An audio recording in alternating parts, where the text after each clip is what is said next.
All right. I think we are live. What is going on, everybody? This is Randall Thor 19, the man with the million, back again with your weekly Xbox 2 podcast. And as always, I am joined by the incredible Jez Corden of Windows Central. What's going on, man? That's me. How are you doing, pal? I'm doing pretty groovy. How's everyone in the chat doing today? It's been, thankfully, a slightly more eventful week than the last couple of weeks. I've actually got some things to talk about this week. But yeah, glad to be here. Another Friday on time for once. I know. That's 3 Fridays in a row for anybody that's keeping track. We almost did have to delay it because when I went to make the podcast and send it live, my internet was down. So I told Jez, I was like, my internet's not working right now. And he was like, oh man, that's pretty bad. But no, it's back. Hopefully it actually stays live the whole time because we wouldn't want to have any interruptions. But yeah, man, we do have a lot to talk about. I definitely see a lot of takes online today, a lot of spicy takes regarding Halo. Corey says in the chat, Halo news just killed his mood today, Jez. And I noticed your colleague, Miles Dampier, was also not very enthused by what 343 just dropped. So, yeah, I mean, there's a lot here to talk about. QuakeCon just happened, and we got the not a brand new Quake, but Quake is back, baby. Skyrim. Todd Howard's doing it again. Amazing. He's selling another version of Skyrim. Todd's crazy. He is crazy. Yeah, there's a lot here to talk about. But how's everybody doing in chat? Thank you guys for tuning in on this Friday. Hope you guys are enjoying your day. Hopefully your weekend is going to be amazing.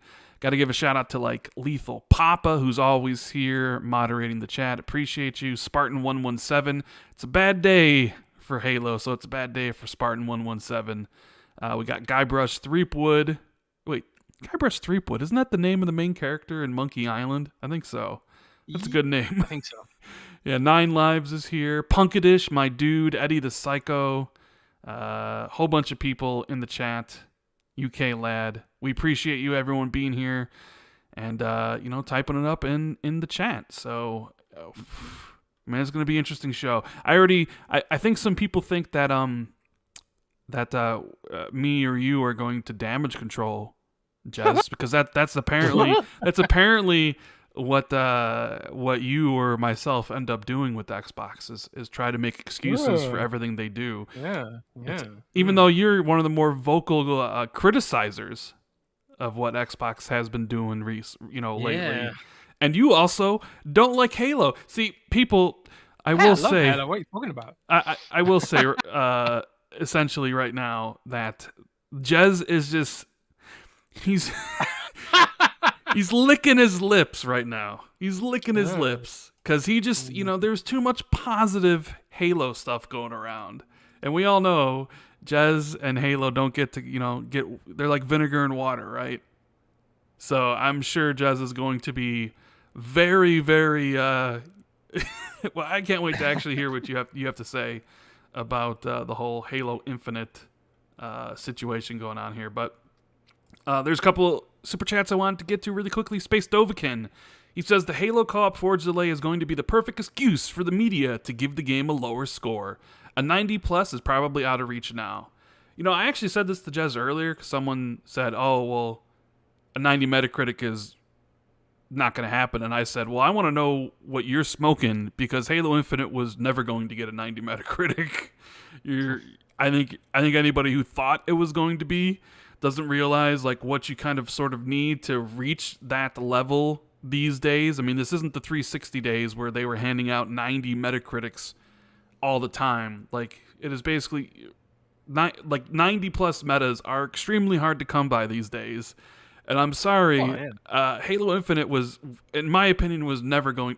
Halo Infinite will probably get the same score that Halo 5 got. 85, 86.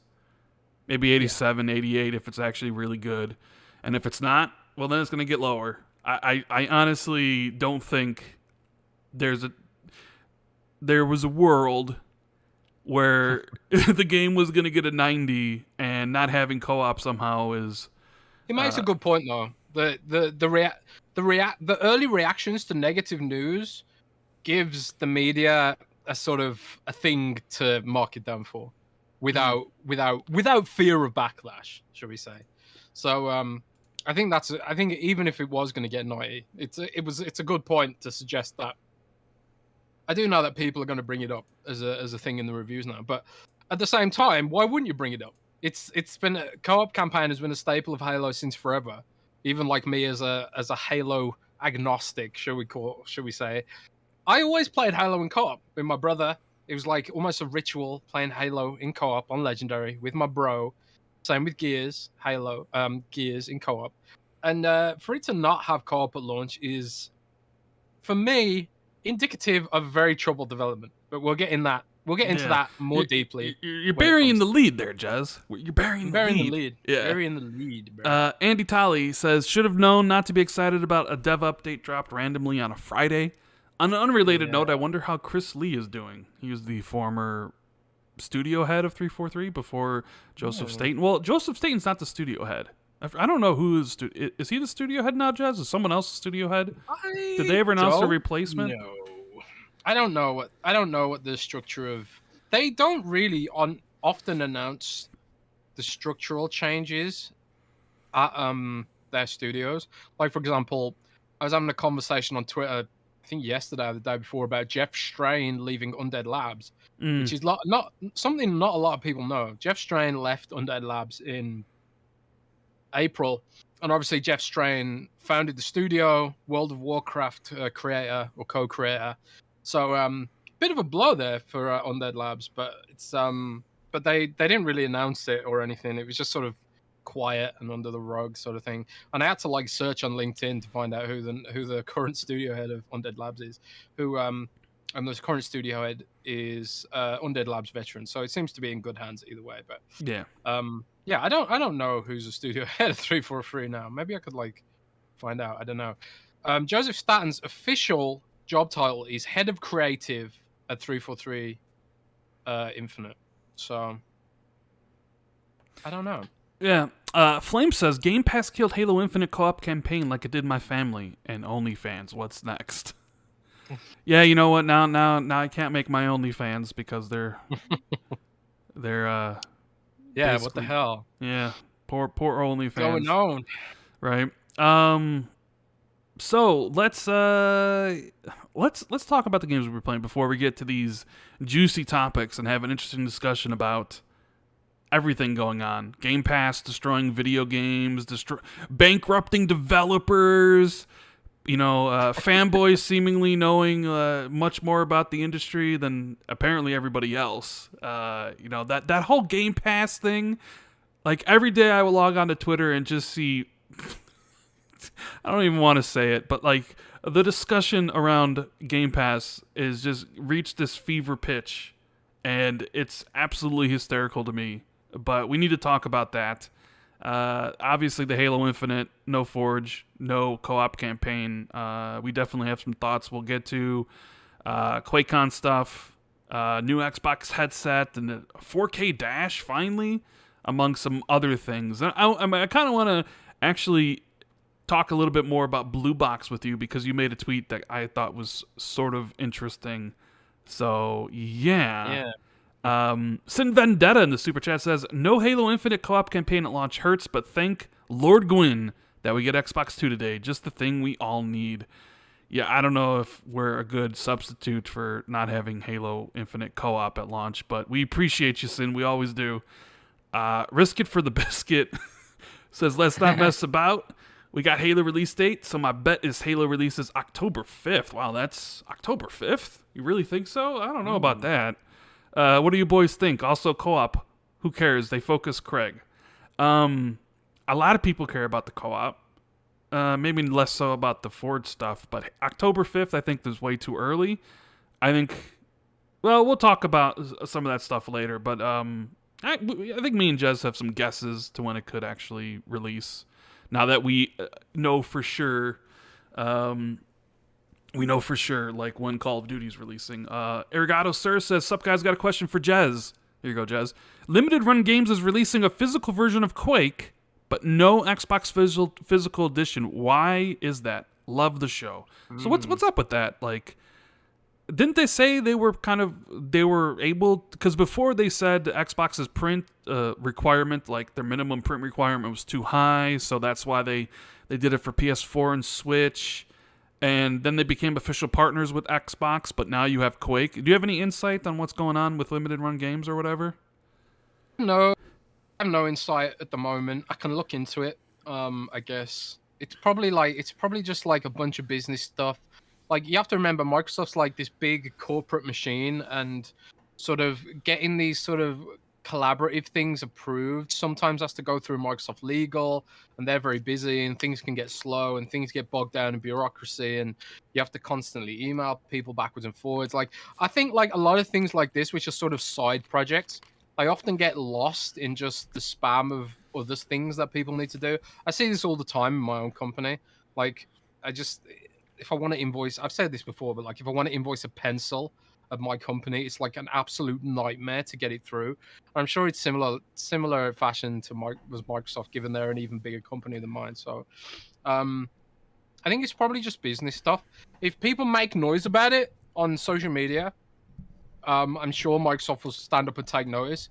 Ultimately, like, it's about the amount of noise you make that sort of gets things noticed and gets things elevated on the priority list. So if you want limited run games through Xbox, definitely, like, tweet about it, drum up support for it, because that's how you'll get a response from Microsoft on it. Yeah, 100%. Make your voices heard on social media, and maybe good things will happen. But before we get into all those topics, make sure you guys hit the like button for me and Jez, and please share this out on social media, whether it's Twitter or Facebook or wherever. We'd appreciate that, because sometimes YouTube doesn't do their job.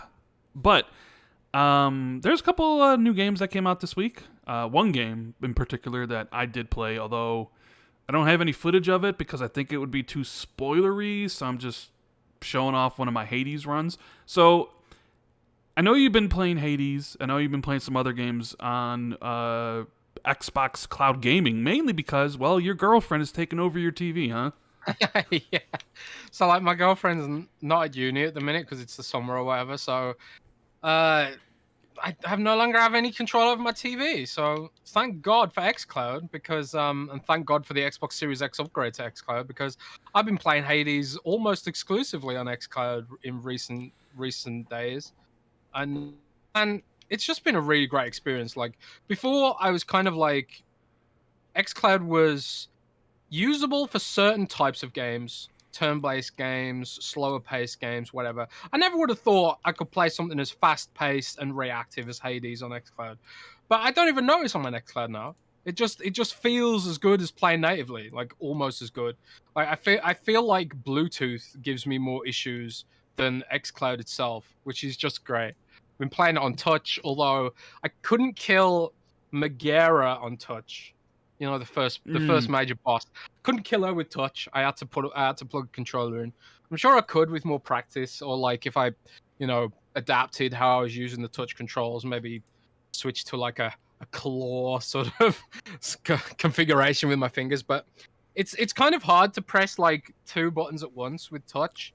So like some weapons don't work as well on touch, I feel like. But again, that could just be me being old, because like little kids and those young whippersnappers seem to have no problem playing games like Fortnite and Call of Duty with touch. So I'm sure I could get better if I practiced, but it's cool that I have that option. I can do like the easier levels with touch and just mess around or whatever, grind or whatever.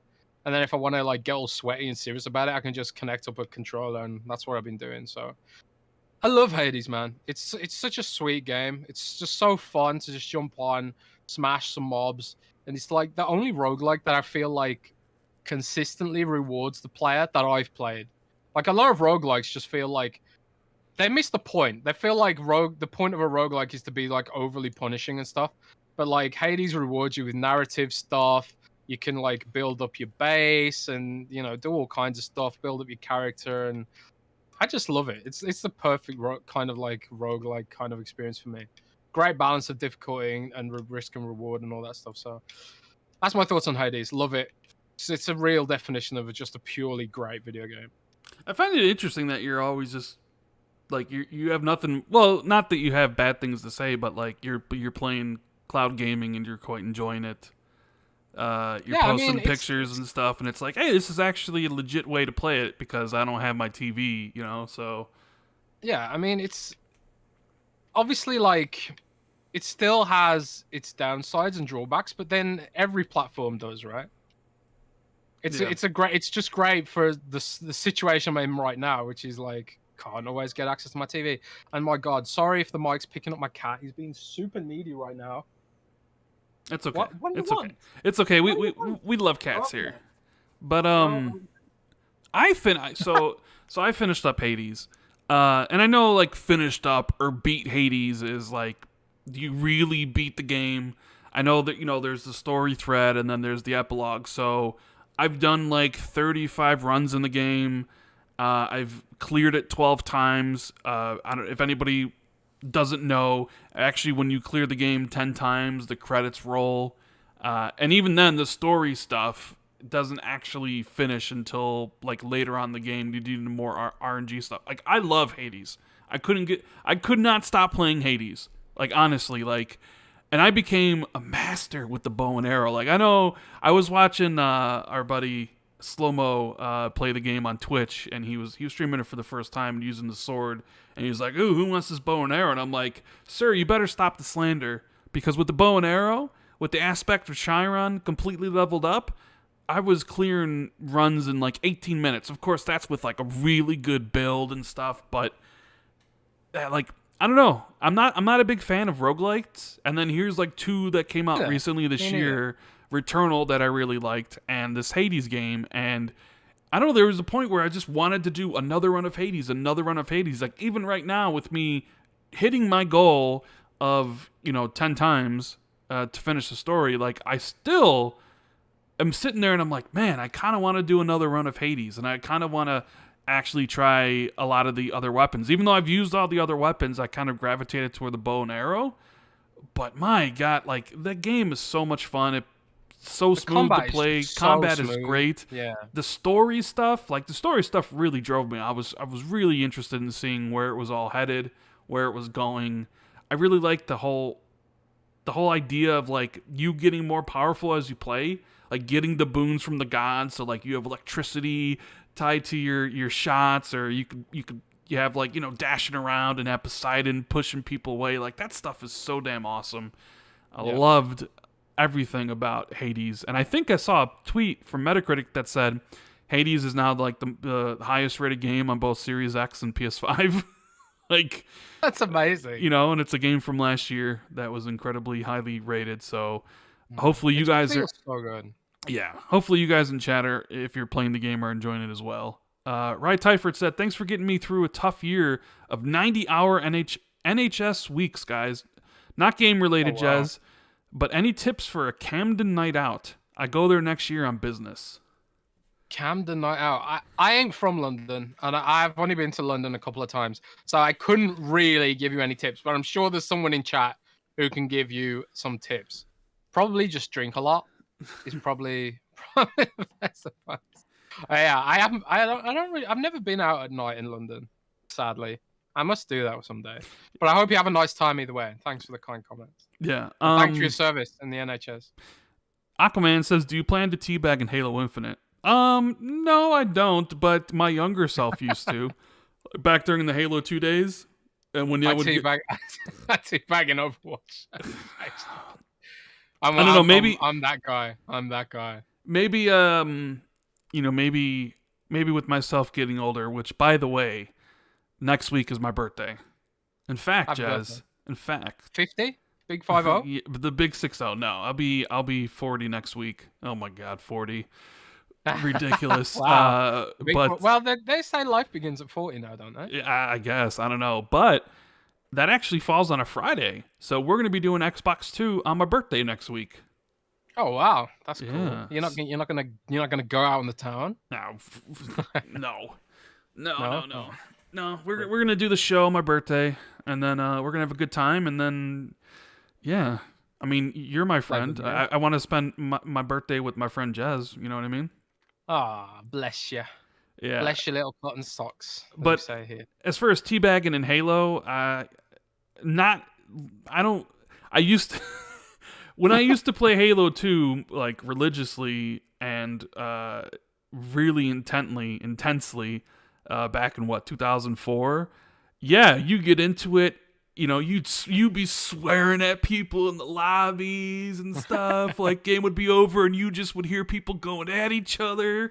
And yeah, like, especially if you were really into it, or if somebody was, being an asshole, like totally killed that guy, and then you sit there and you just teabag them, right? No, 100%. I used to do that because I used to, get really intense into Halo 2, but I don't know. It seems like every release that has come afterwards, I just kind of more mellow out. Like, I take it less seriously, because I used to take Halo like super seriously, because it was the the game for me.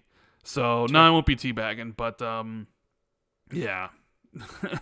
But the other game I played, well, I'm playing Psychonauts 2 right now, but I can't really say anything about it. I think you were playing Psychonauts 2 as well, right? Yes, indeed you do. I suppose I can talk. Well, we already I've talked played about our previews about it. I played the preview build. I've already Yeah. talked about that. Can't talk about the full game, but keep an eye out for reviews, which will come soon, I guess. Yep. Playing through Psychonauts 2 right now is, hopefully get a lot of that finished this weekend. Risk it for the biscuit says, I'm telling you, Rand, October 5th, I bet $3 on this. Okay, well, you seem very convinced. I will be shocked if it's October 5th. In fact, isn't October 6th Far Cry 6? I just don't see it, man. I just don't see it. That's a day before Far Cry, which is a game that Xbox is co-marketing. I don't see it, brother. But, that's your prediction. But the other game that came out this week that a lot of people were talking about was 12 Minutes, Jez. Yeah, 12 minutes. I haven't tried it myself. Have you tried it? Yeah, I actually beat it in one sitting last night, or yesterday. Did it take 12 minutes? It took significantly longer than 12 minutes. And I'm never gonna stop making that you keep on making these jokes about it, right? So I think it's going to be a very divisive game. Yeah, it was divisive on Metacritic, I think. But it still was rated highly, like 80, like high 70s or whatever. It's really tough to talk about 12 minutes without talking about the story, because obviously the story is like the integral part. Like, the time loop stuff is interesting.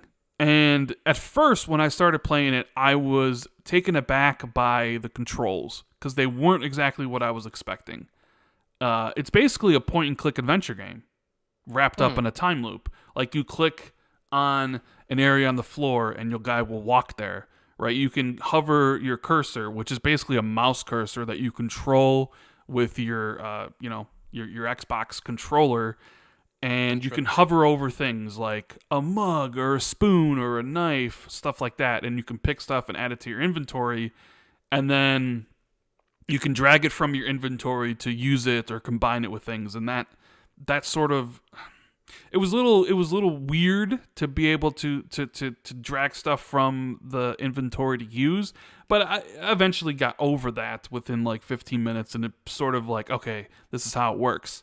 The loop stuff is interesting because you play through it, you try to figure stuff out, and then I don't know this for sure, but I think literally the loop is 12 minutes long. And at every single same point, William Dafoe's cop character comes out of the elevator. So you always hear the elevator open, and then he comes, knocks on the door, and then he gets inside, and then basically sort of kills you, and you start the loop over. So you have this limited amount of time to sort of figure out what's going on. And there's a lot of different, so you're basically going to be going about trying to figure out some of the things you can interact with and how to progress the story along and stuff like that. So figuring out some of the puzzles and how to do things is going to be where a lot of people sort of either hit their wall with frustration, or if they overcome it really quickly, I think those people might enjoy it better, because there were times where I was like, okay, I don't know what I need to do. Like, I have all this stuff done. I feel like I'm progressing forward, but like, I'm missing something. And sometimes it wants to be very specific with the things you do in the order you do them. So I can definitely see some people getting frustrated with that aspect, especially with the loop ending every 12 minutes. And if you're not making progress, you're going to get extremely upset and frustrated every single time, to the point where you might just drop the game and be like, it's not worth it. But like figuring out a lot of like what made the game work was a lot of fun.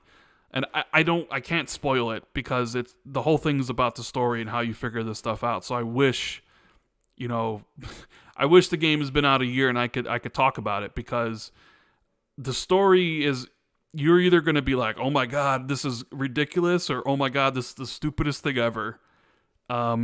So I was really hyped for this game. Really hyped, because I love a good time loop game. I will say that I don't love this game, but I don't hate it. Like, I kind of straddle the line of like, I see what the guy was trying to do, and some of the stuff is super interesting, but at the end I was let down. I was sort of didn't dig the ending and what was going on. So it was basically just kind of an okay game to me. Have you played the Broken Sword games? Broken Sword? I don't think so. I just wondered if it might be comparable to that, but never mind. I'll definitely check it out. Like I say, it's a unique sort of concept. But yeah, I suppose it's a shame that it didn't sort of live up to the promise of its uniqueness in some ways. But maybe like different people will get different things out of it.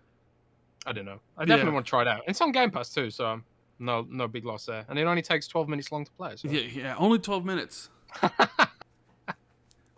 But it's definitely, I'm not sure when's the last time I played something like this. It's it definitely, some of the way the puzzles, I figured out the puzzles, like, with the light bulb going off in my head and being like, oh yeah, okay, I wonder if I should try this. You know what I mean? And then that actually working, simply because like you did something completely off the wall and it actually played out. See, Broken Sword is like that. It's kind of like you get stuck, and it's like the way to progress will be something ridiculous, like combine a dead spider with a pickaxe or something. It'll be something completely weird. So I'm guessing like maybe it's not that weird, but it's sort of in that vein, maybe. Jez, you need to play this game simply so we can have a discussion about the story. Honestly, like, yeah, I know. Okay. I'll play it. I see.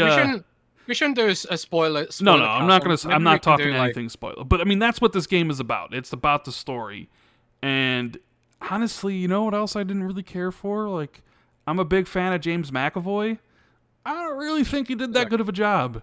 Like, I know they got a lot of star power, but I don't know. Like, William Dafoe just kind of William Dafoe, and Daisy Ridley's just kind of Daisy Ridley. Like, there's these weird things, and especially with the dialogue choices where like you could talk to your wife and she could be calm, but then you like do another dialogue option and all of a sudden she's like super angry and rushing out the door. Like, there's some weird like quirks like that. So it's like, the game is like, oh, we got James McAvoy and Daisy Ridley, but like I almost kind of feel like if I don't know, like they weren't like 100% like doing their best work.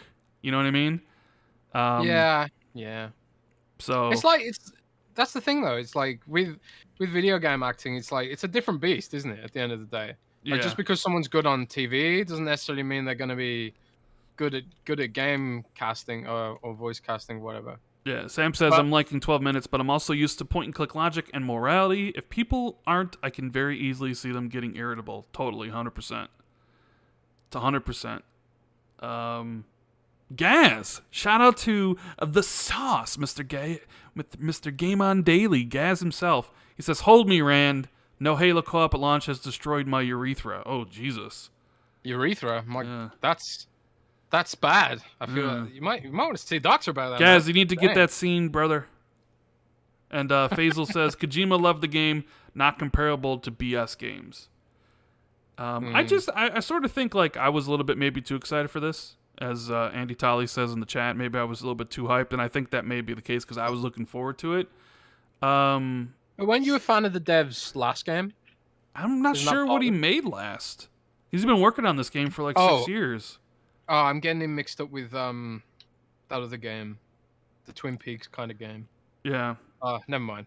I mean, I actually have been playing a game recently that you might enjoy. I can't talk about it because it's it's an embargo sort of thing. But have you seen any trailers for the game Martha is Dead? Yeah, I've seen the trailers for it. Yeah. Keep an eye on that game. Yeah.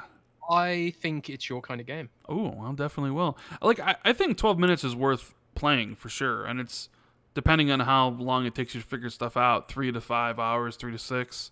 I think it's worth playing because there's some cool stuff it does with the time loop things, but like that ending, like what happens is like you're either gonna be like whoa, or you're gonna be like get the f out of here. You know what I mean? Like that was dumb. Like it's seriously like it's that's where the whole divisive stuff's gonna come from. But I'm glad I played it though. Like I wanted to play it right away. I did. It just didn't kind of sort of meet my expectations. But I'm happy I played it.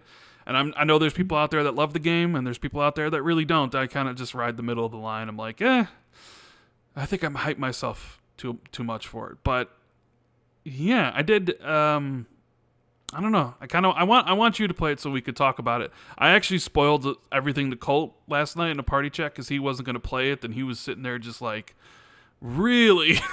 Like, yeah, I was basically telling him how essentially I solved all the different stories. Now, I see a couple people in chat saying that we're streaming early, and I guess we need to reiterate this again, that we are streaming an hour earlier because Jez is in Germany, and when we podcast before, he was in the UK, so his time was a little bit earlier for him in the night. But now that he's back in Germany, it's a little bit later. So to help kind of have it so Jez isn't podcasting to 1 o'clock in the morning, we moved the podcast up an hour. So yeah, I mean, I get super tired if we go like too late. But I don't know if it's a problem for like a lot of people. We could move it back. I don't know. Yeah, I just see a couple people saying, "Oh, I didn't know you're live now." Yeah, we are going. I am going back to the UK next month. So we move it back again. I don't know. But, or keep it the same. I don't know. We'll figure it out. Yeah. But if it's a huge problem for anyone, DM and stuff, and if there's enough people who don't like the new time, we can definitely look at changing it maybe. But it just helps a lot. So like I'm not like passing out by the end of the show because low energy podcast is not fun. Not fun. Indeed, it is. But I had a nap today, so I don't know. You definitely sound like you had a nap. But so those are the games we've been playing. Psychonauts 2. Look out for something next week. 12 minutes. I definitely, I encourage people to try it out, especially if you got Game Pass. Might be right up your alley. You might enjoy the time loop. You might really enjoy the story. I think it's worth playing. And then Hades is a classic. Like I don't like play that game. Because I think it's absolutely incredible. And with that said, let's talk about some of these juicy topics. But before we get into the big ones, Jez, you published your article about people's concerns about Xbox. Yes, and I Phil did. replied That to it. took So a long time to write. yeah. So what was mostly the big consensus like about Xbox fans out there? We got a lot of Xbox fans that listen to the show. I'm sure everybody has their own concerns. My concerns, as I talked about in the previous podcast, was, I want Matt Booty to help out these studios reach their full potential. What are some of the Xbox fans on Twitter? Some of their big concerns that you definitely picked up on? Yeah. Well, the biggest two, I will say, that seemed to have an equal amount of sort of annoyance was the Xbox game DVR, which is not only light on features, but it's light on polish. doesn't work that well a lot of the time, which is annoying. And things like HDR screenshots upload in an ugly way if you upload into OneDrive, and there's just loads of little issues with it. It's slow, it crashes sometimes, backing out of the system is inconsistent sometimes. There's just a lot of issues with it, and it needs some love. And also, Upload Studio's dead. There's no way to upload clips directly to YouTube. There's no way to stream directly to YouTube. Whereas like before, people could stream to Mixer. There's a lot of stuff like that. So, that was the big one, Xbox Game DVR. The second biggest one, or maybe the biggest one, was Xbox achievements, which is something we've talked about a lot on the show. A lot of people just want completions, or they just want some new features, because like Sony have put a lot of development work into a trophy system, and arguably the trophy system surpassed Xbox achievements in some ways, like completions and stuff like that. And people just want to see a bit more love in the achievement system, which is cool. Also, big things people were interested in learning more about was some people talked about VR. Some people talked about some technical features like HDR at 1440p. There were some people who talked about localization, ongoing localization problems, which I covered more extensively, and stuff like that. Also, a lot of people talked about games. I didn't really include a big section about games and quality in there because I feel like that criticism's been drawn out and done to death. And we all know games are coming, and the only way to fix that is to build a time machine, which doesn't seem fair to ask Microsoft to do, build a time machine. We know that they're in this situation. They've spent a lot of money on acquisitions. They spent a lot of money acquiring new devs and new talent, and they've got like hundreds of vacancies open across the portfolio to grow those studios. So I didn't really include a section about that because that criticism's being done to death. So those are the big major ones, I would say. And also a lot of people are asking about when are there going to be more third-party storage solutions? I don't know if you saw this, Rand, but Call of Duty Vanguard's 270 gigabytes. That's not true. That's fake news. No, it's true. It's true, man. I think it was like include it with Warzone. Yeah, and include all the language packs, probably. Oh, yeah. I think the individual game is like 70 gigs or something like that. Yeah, but like I think that was like including Warzone, including like all the campaign and the zombies mode and everything together. Because like, to be fair to Call of Duty, you can install bits and pieces of it. Like, for example, I don't care about Warzone, so I think you can uninstall it. Might be wrong about that. No, I don't think you can, because that's part of the whole free-to-play thing. Like that's the one thing you can uninstall.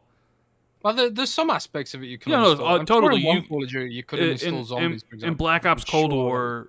Yeah, Black Ops Cold War, like Zombies was a separate download, so was regular multiplayer, so was the campaign, so was like ray tracing and stuff like that. So there are definite, like you can pick and choose what you want. But I think like because Warzone's built in, it's sort of like one of those things where you can't install, even though they probably should let you, because like you said, you don't play Warzone. I'm never going to touch Warzone. I hate Battle Royale. I hate it. But I probably will play the multiplayer because I quite like Call of Duty multiplayer overall. So, yeah. Anyway, I digressed a little bit there. But yeah, those are the main pain points that people are talking about. There's a few other smaller ones that I included like as a footnote sort of thing, like the VR stuff. But I actually spoke to Xbox about some Xbox people about it, because some Xbox people sent me messages and they were like, we appreciate the feedback and collecting it and stuff like that. Phil himself actually tweeted about it, which was really, really kind of him. Well, that's one of the coolest things about Xbox, is that they do acknowledge and they do listen, and and that kind of thing. But I did speak to some people at Xbox about why some of these things hadn't happened sooner, like Xbox Game DVR and the achievement stuff, and they did speak about the fact that the feedback, that there is a lot of feedback about Game DVR and there is a lot of feedback about achievements and stuff. And I theorized in the article that maybe there's legacy code that's stopping them from upgrading achievements, but I was told that isn't the case. It's not the case that it's definitely not the case that they can't upgrade achievements.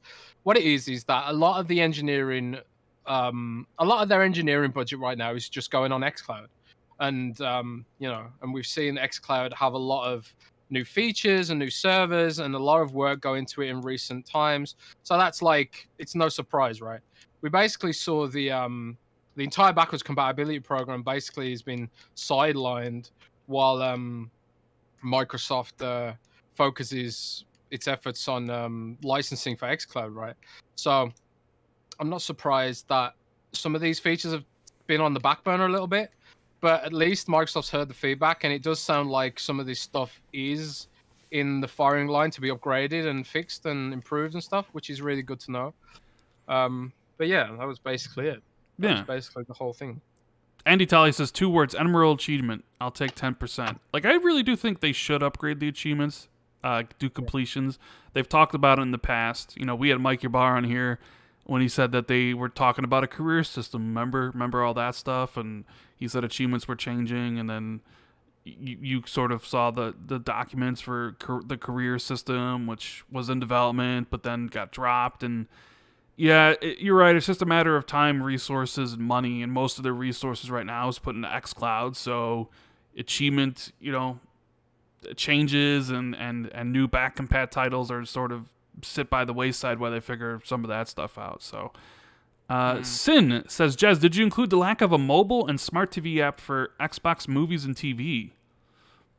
I didn't include that because nobody else complained about it. That's why. Because nobody else in the world cares about the lack of a mobile and smart TV app for Xbox movies and TVs. So when Jez says, hey, give me your criticisms and you're concerned about Xbox, and he got 500 tweets, not any of them were like, well, I wish there was a mobile and smart TV app for Xbox movies, because nobody cares. Nobody uses Xbox for that. So, you'd be surprised, actually. A lot of people actually do use Xbox and movie and TV, but they use it to rent things more than that's buy what I them do. outright. I use it to rent movies when I want to watch something. Yeah. Yeah. So, like, I didn't include that, even though there were a couple of people who asked for it, because A, I've written about it before, and B, I just know it's never going to happen, because Microsoft does not want to pay for those licenses, and they do not want to compete with Google Play, and they do not want to compete with other companies there. Like, their licenses cover Windows devices only, which is why it was on Windows Phone, why it's not on Android and iOS. And there's literally no point in them buying the licenses for mobile devices, because they're not going to compete with Google Play, and they're not going to be able to compete with Apple's movie and TV service. So it's never going to happen. So if you do have movies and TV and you want to watch it on the go, your best bet is to buy a Windows tablet, because you can get them on that, but on your phone, that's never going to happen, I'm afraid. Yeah, you are 100% right about that. So, we have Jacqueline Brand says, "Hey Rand, feel free to come back to this question, but Jez, isn't People Can Fly owned by Epic? Why are they griping online about money? Shouldn't they go to their parent company to figure that all out?" Now, we definitely will be talking about the Game Pass thing, but no, they're not owned by Epic. Yeah, Epic doesn't own them. No. I believe People Can Fly is independent, aren't they not? Yeah, they're independent. I'm not sure if they were at one point owned by Epic and spun out or something, or if they had some kind of exclusivity publishing deal with Epic, but they're not owned by Epic, at least at this time. They are. Oh yeah, so they were part of Epic, and they were spun off. They were Epic Games Poland back in 2013, and in 2015 they were spun off into an independent company. So yeah, and as of April 2021, the company employs 350 people in 8 locations. But yeah, we're going to talk about the whole People Can Fly commentary on the Square Enix situation. Yeah. Lucas says, co-op delayed in Halo Infinite. What do you think? I don't mind the delay as a problem. I always see an open world game as a single player experience. We will definitely be talking about that in just a little bit. RSFU says, any love for Darkness 3? Would love Phil to pick up that IP or at least help fund it. Thanks for the content. Love from Lisburn, North Ireland, UK. I actually like the Darkness. I really enjoyed Darkness 1. I enjoyed Darkness 2. I would be totally down for Darkness 3. However, I don't really think Darkness 3 is a sort of IP or game that is on Xbox's hit list. Like, I see a lot of people, when Embracer continues to make these acquisitions, they're like, what about Xbox? But then you look at the studios and you're just like, I don't think any of those studios were on Xbox's most wanted list. You know what I mean? Yeah. So I think Yeah, Xbox I have has. no idea. I was just gonna say I have no idea what Embrace's game is like. Some of the studios they bought are pretty cool, like Coffee Stain Publishing, for example. I quite like Coffee Stain's games, but again, it's kind of like, are they really something that Microsoft will be gunning for? I don't think so. But I like you, Rand. I really like the Darkness. I love the Darkness 1 a lot, and I really enjoyed. I like the Darkness 2 as well. I thought it was really. It felt really short to me for some reason, and also the tacked on multiplayer was absolutely terrible. But I really quite liked it as well. I would like to see that IP come back. It's quite unique in a few ways. But man, the violence in that game is just orgasmic. Yeah. I just love ripping people apart with those tentacles, man. It's super, super awesome. But yeah, that's Yeah, the dark. that's the Darkness. So I figured, you know what? Let's just go right to the big topic. If you guys are enjoying the show, make sure you hit the like button, subscribe if you're new, share this out. All right, Halo Infinite news. You know, I was wondering what time this would drop at because I heard about it this morning. You heard about it as well, that there was going to be some bad Halo news dropping. Yeah. And I was told that there's some bad Halo news coming, and my first thought was, oh my God, they're delaying it to 2022, aren't they? And it was like, no, not that bad. I'm like, oh, are they splitting campaign from multiplayer and campaigns next year? And it was like, no, not that. I'm like, okay, well, what is it? He's like, well, you know, so I was told what it was. But basically, right before I put out the tweet for the podcast, they confirmed it in their little blog thing they do. Not only is there the next flight going to be, so we got some flight information. We got this going to be 4v4, and it's going to be a big team battle. They didn't really give a date on when to expect that, so I think maybe sometime in September. They talked about still on track for 2021, and we might get release date information soon. And I don't know, Jez, they released this bad information on a Friday, maybe to then prepare people to announce the release date on Tuesday, because what's happening on Tuesday? I have no idea. I do know that You don't know there's what's happening on Tuesday? I know there's some positive news coming next week for platform stuff next week. Oh. Maybe. I don't know what's happening with Halo next week. Well, I mean, Gamescom's next week. Is Gamescom next week? Yeah, it's the 24th. You know, the Paris Lilly, he was out in Seattle. We know he's hosting the thing. So there's a possibility, maybe even a strong possibility now that Call of Duty, we know the release date, that they dropped this bad news because they know they need to start setting expectations because they're going to announce a release date soon. Pre-orders are going to go up and all that stuff, and they want to be transparent about what is or what isn't coming in the package known as Halo Infinite. Picked the wrong week to have a vacation then. Yeah, so Gamescom is next week. So we'll see. Yeah. We'll see what gets announced next week. But you did, so was that a little scoop? You just kind of dropped there that good platform stuff next week? Was that a scoop? Not really. I mean, some people will like it. Put it that way. Some people. I mean, there's gonna be a bunch of news next week, obviously, because it's Gamescom, and there's I mean, it makes sense now that I heard about that because it is Gamescom next week. I didn't think we were that close to Gamescom. I really didn't. It shows how my brain's working right now. But yeah, Gamescom next week already. Damn, it feels like only yesterday it was E3. Yeah, it certainly does. I mean, well, yesterday was QuakeCon, so. But the big obvious news is, I'm sure you've seen it online. People are definitely talking about it, giving in their opinions. No campaign co-op at the launch of Halo Infinite. It will be coming in Season 2, which is roughly 3 months after the launch of the game, and no Forge at launch either. That is coming in Season 3, which is about 6 months later. My personal reaction to this was, I don't really care about Forge, so that was basically whatever. However, no co-op at the launch of Halo Infinite is definitely going to be divisive, because I already see a lot of people saying, who cares? Single player, I'm playing it single player. It's not that big of a deal. I see other people basically saying, this is some BS. They need to just delay the whole game to give us a finished product. And we do live in the era of essentially release game and then fix game as it goes, right? With patches and stuff. My personal reaction to this is it is very weird and sort of quite disappointing that a core staple of the franchise, at least what I consider a core staple of Halo, is the co-op campaign. I played like all the Halos in co-op. Halo Combat Evolved, Halo 2, Halo 3, ODST, Reach, Halo 5. And it just seemed, Halo 4 too, it just kind of seems,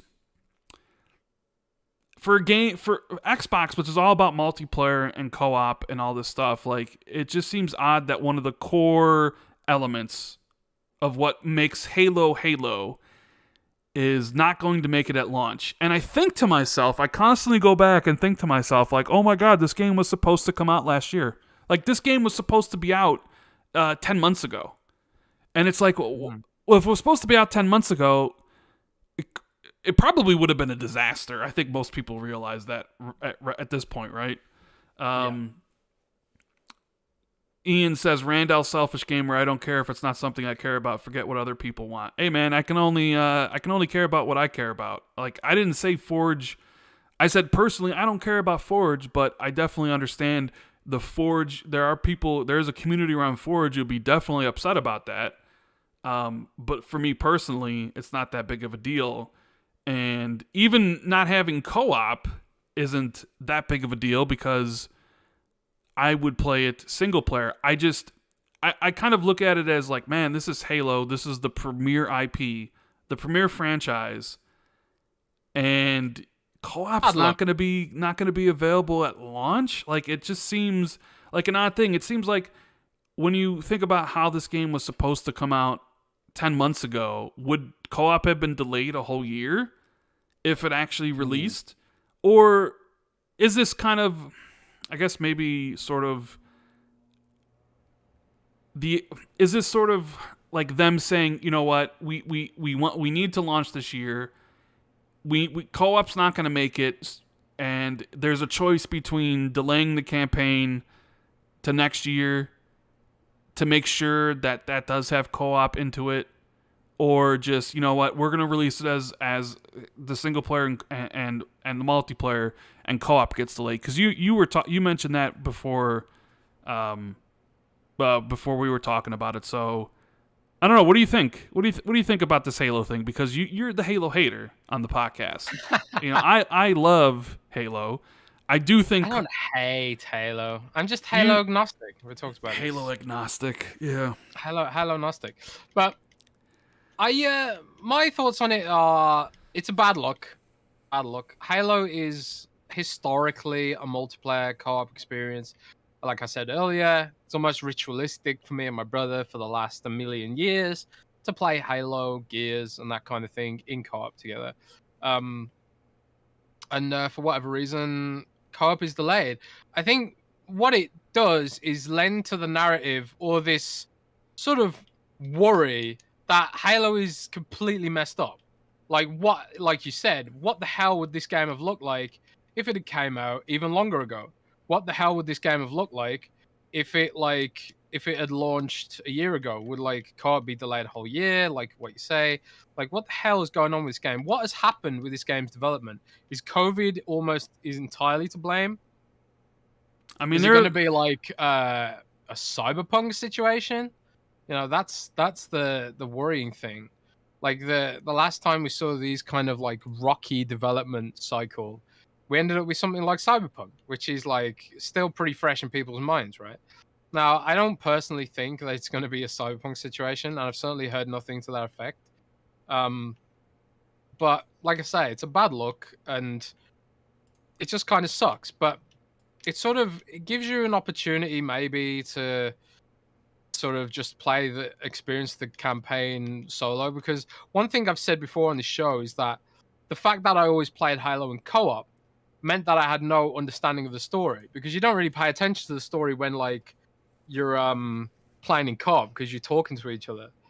Um, so, and for me and you, I guess, like you say, you're going to play it solo.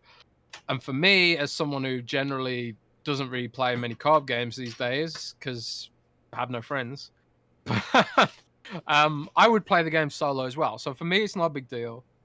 Forge being delayed for me is not a big deal. But analytically speaking, and for Xbox fans who were looking forward to it and did want a complete experience at launch, it's not a good look. It's not a good look at all. So I get the frustration, and but at the same time, it's sort of like, what is the alternative situation here? Like, just to play devil's advocate, and this is something we've theorized on the show beforehand. Do they release the campaign and the multiplayer separately? That's literally something we theorized could potentially happen. Well, they talked about that. I mean, Phil's talked about that. That is definitely something they did consider at one point. Yeah. And you could make... Maybe they considered it for this reason. Maybe it was like, rather than delay the whole thing, we get it out, the solo campaign, and then update it with proper co-op later. Maybe this is like their compromise solution. And if that is the case, if that is the compromise solution, then maybe it'd be better if they're transparent about it. If that is the situation, but I don't know. It just I don't know. They're like, going back to last year, there was a lot of angst, a lot of worry about 343 and Halo because of the single player showing. And then people got really excited again after they showed off the multiplayer. After we played the multiplayer tech test, people were like, you know what? God, this feels amazing. Like, I have no qualms about 343 not nailing the multiplayer aspect. But there's always that specter of the campaign. Like, well, how's the campaign coming along? Because, you know, we had heard that there was basically two separate teams. Like, it's like, yeah, 343 is making, you know, the whole game, but like, it's basically, there's a multiplayer team and then there's the campaign team, and they're two totally different, right? It's totally separate. And, you know, they promised at E3 that both campaign and the multiplayer was going to launch together. And yeah, like, they dropped this, and it's like, I agree. Look, there's definitely wide-ranging reactions, even in chat here. Some people are saying, who cares? I only play single player. Some people are saying they need to delay the entire game to next year. Like, I'm sick and tired of companies releasing half-baked products. Give me the entire thing, right? So you have this whole range of emotions being like, whatever, to just delay the game until it's finished. And I could totally understand anybody's perspective. Right? If you're somebody who plays co-op and that's how you play Halo, this news is devastating to you because it may make you not want to play Halo at launch. Sure, it's coming 3 months later and it will be there, but it almost sort of seems like it's just like, oh, we have extra post-launch content for the game, and one of them is the co-op campaign. For me, it's just one of the things that's always made Halo Halo is the co-op, and not to have that at launch is just... It just seems like, I don't even know how really to describe it. Like, one of the core pillars of the game is just, I don't know. I don't know where I stand on just delay the game, because even right now I'm looking on Twitter, like, I see people being like, delay it till it's ready, and then other people being like, absolutely not, I want to play it now. And it doesn't like, I can play single player, so like, opinions are just completely on all the different spectrums here. But actually, in the update, they talked about delaying the game again. I don't know if you read that. So, I mean, like, there were discussions. We don't know about what parts of the game being delayed or whatever, but, you know, people keep on going back to, you know, the pandemic and everybody working from home, and how, you know, how much of a toll it's taken on the video game industry and all that stuff. And it's, I personally think this is, like, quite disappointing. Like, I don't know, like, the idea that if you would have told me, like, I don't know, 3 years ago when they announced Halo Infinite, has it really been 3 years? Yeah, it has been, because they revealed it at E3 2018. That they would launch a Halo like the next proper Halo without co-op, I would have been like, no, man, that ain't happening. Because co-op is integral to the Halo experience. And here we are, like, and they basically did it. But then again, I didn't think they would. I don't know. I'm just. I think what it does when it's an exclusive game from Xbox Game Studios, especially a flagship game like Halo, it doesn't just cast doubt over Halo. It casts doubt over the logistics and the running of the entire Xbox platform. I feel like it's sort of like it comes back to this sort of almost like PTSD mentality that Xbox fans have about games on Xbox Game Studios being disappointments, especially if like major games that have had big marketing campaigns behind them and stuff like that. It almost feels like, this is almost a hint of what could be more disappointments down the line, So like, again, I'm not saying it will be disappointing because I haven't really spoke to anyone who's got extensive experience with the game, and I don't know personally like what the state of the game looks like right now. All I've heard is that the development has been tough, but pretty much every game dev can say that right now about every game. I think I don't think you'll hear from any AAA studio that says game dev's been easy lately. But it gives ammo for fanboys to bash Xbox. It gives people who are concerned more reasons to be concerned, I guess, about Xbox. And, it sort of puts a little dampener on the final product, I guess, at the end of the day. But, like, for me, it's not a big deal. And you said for you, it's not a big deal. Like, more single-player gamers when it comes to campaigns. And at least the multiplayer is going to be there. I personally think this is probably some kind of compromise scenario where it was a difference between delaying the whole thing or doing it in separate installments. I personally think this is the best way forward rather than delay the whole thing, as someone who doesn't really care about co-op. So, but I do get why people be frustrated, and it's not a good look for Xbox Game Studios in general. So, yeah, Verg says, is it campaign co-op or the whole campaign not launching? If it's just co-op, I don't care. I play campaign by myself. No, it's just the campaign co-op. The campaign's going to be there. So yeah. that's so it's you don't care, but there's definitely people online who really do care. Tiger Bro says you're all overreacting. I don't know. Like, I guess it depends on where your priorities are. If you're someone who plays co-op religiously on a Halo game, not having it at launch is probably devastating for you. If you're someone who plays single player, then you probably don't care. You just want the game. And I think that's where a lot of why the wide spectrum of reactions are the way they are. Because it's basically, you're dude who plays co-op, then you're probably extremely upset at this dude. You're dude who plays single player, you're probably like, who really cares? And a lot of people can't reconcile that. Like, some people have different likes than them. Like, you know what I mean? So, and then of course, like Jez said, this is also a way for people to bash Xbox and start up Twitter spaces and have a therapy session about, oh my God, I'm so worried about Halo, even though I was never going to play the game in the first place, because you're definitely going to have bad faith actors come out and talk about it, about how they're just, oh, this is devastating when when Last of Us 2's multiplayer got pulled from that, they were basically saying, not a big deal, right? When it was a big deal to people who liked the Last of Us multiplayer and were looking forward to Last of Us 2's multiplayer launching with the game. And it's almost a very similar reaction I've noticed. Like, if you recall, when they did that, there was a section of the PlayStation community that were pissed that Last of Us multiplayer wasn't coming with the game. But then there was the other part that were like, Last of Us multiplayer, I don't play that shit. I don't care that there's no Last of Us multiplayer. I'm there for the single player. But then the other people were like, well, screw you. I enjoyed the multiplayer. I want that thing there day one. Right? It's a very similar reaction in that case, where it's like you have the people who play co-op versus the people who play single player. And they can't come together and see eye to eye on this one.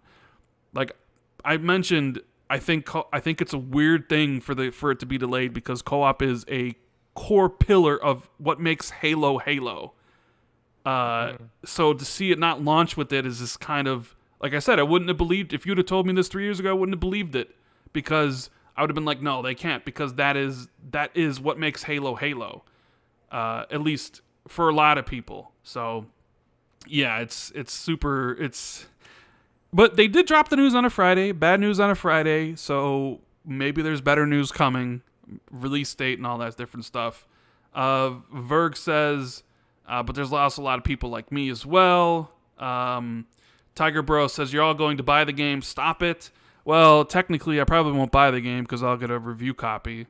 So... it's on Game Pass anyway. It's on Game Pass, and I'm not one of those people who will be like, Game Pass is an excuse, because I hate that sort of line of thinking. Like, who cares if the game's good? Who cares if it's a low Metacritic? Or who cares if it's broken? It's in Game Pass. What do you expect? I hate that excuse. Like, honestly, it's one of the lamest things I come across when people overlook flaws in the game and stuff like that simply because the game's on Game Pass. Like, yeah, what Game Pass does, it gives you the opportunity to try a game that might have flaws, and sort of like, you know, if you hear that it's got flaws, then you can try in Game Pass and see if you personally can overlook those flaws and still get enjoyment out of it. But then there's this whole sort of, you know, like you say, a narrative that gets spun about Game Pass becoming an excuse for a game not having flaws and Game Pass fodder and stuff like that. But it's all just FUD. It's FUD, man. I don't know. Nathan says 343 dropped the ball here, but they have always had such a heavy lift. Expectation for Halo is incredible. AAA single player, co-op single player, or co-op SP, full multiplayer and Forge at launch. What other franchise needs to be that complete? I mean, Call of Duty, they got single player, they got zombies, they got multiplayer, they got Warzone. Like 10 million they do. They do have 10 million studios working on it. Yeah. I think like also I do think there is something to be said there though about studios trying to do too much. I don't think Gears needed escape mode, for example. I don't think Gears needed a map editor. I think that was an attempt to sort of give Gears a creator economy, similar to Halo with Forge and similar to Minecraft with the marketplace. But it was shoehorned in and half baked. Some games don't need it. Maybe Halo needs Forge. I don't know. But Gears definitely did not need something like Forge. I don't think. But there'll be people there who love escape mode and love Forge and the map editor thing in Gears. I don't even know what it's called. Their version of Forge with the tile system. But I don't know. Alas. Brandon says Halo not having the whole ass game is BS 100. Kenosha says, am I the only one who thinks next generation consoles were a major disappointment with the distribution and the gameplay in the games? Actually, that's an interesting question because I think the systems have lived up to their billing, personally, with the focus on frame rate. Like every game feels great to play. I do think a lot of it was impacted by the pandemic. Like not being able to go to Amazon whenever you want or Best Buy and being able to buy a console does suck. And there's people that, you know, watch this channel that can't get a system. And I feel for those people. But I don't think this next generation is a disappointment. I just think we just hit a huge, like, I don't know, the world changed. And so games get delayed and all that stuff. But like, I think the consoles are probably PS5 and Series X are two of the best consoles released. It's just like all the surrounding external factors has kind of pushed it to make it seem like it's, you know, this launch year or whatever you want to call it isn't as great as maybe it could have been. You know what I mean? Yeah. I think honestly, the Xbox Series X is my favorite console of all time. Like it's got all the games on Xbox One. It's got all the games on Xbox 360. Well, most of the games are like on Xbox 360. A lot of them are enhanced. all the games run at 60 frames per second. It looks great. It runs completely silent. I think like there is some rose tinted glasses for like what game launches used to be. For like I remember going from the Super Nintendo system and the Mega Drive, or Sega Genesis, as you guys call it in the land of the free, um, to the PlayStation 1, and just being like, I remember like putting the demo disc of the PlayStation 1 in the PlayStation and playing around with that the T-Rex demo. Do you remember the T-Rex demo on PlayStation 1? I remember playing around with that for like an hour, just making the T-Rex do different things. So it's like so mind-blowing at the 3D-ness of it. I think like the age of like massive technological leaps where like you go from like one paradigm to a completely different paradigm in one upgrade. I think that era is gone just because of the laws of physics and thermodynamics.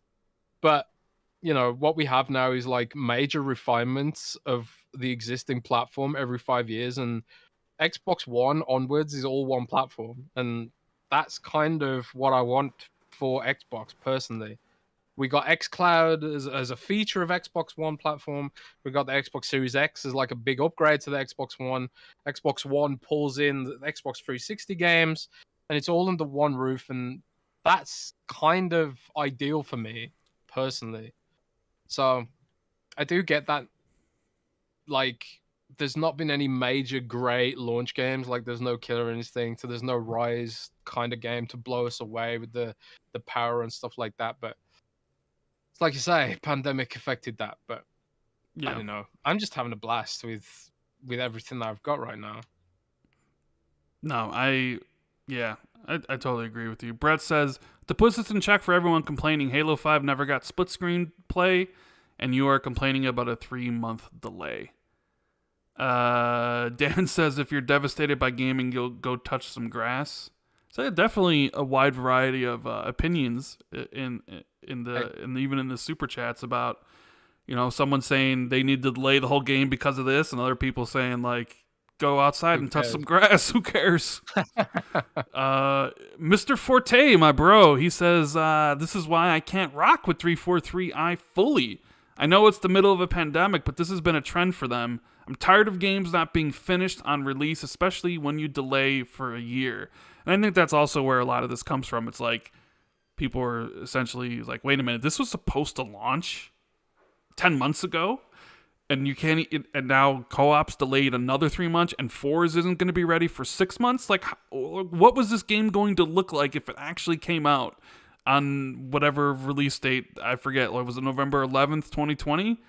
Like, like what was the shape of that game in? I would love to know. Like, I would love to have played the build where Halo Infinite launches at launch, and just to see what it would have been like, the multiplayer, the campaign, and everything, you know, like all that stuff just add on to it. He's just like, whoo, man, they wanted that game out last year. It was very weird. Pixelbit G says, how will co-op with one cut camera? I'd assume it would just go out of your helmet into the camera or whatever. You're probably playing as 4 Master Chiefs. I don't know.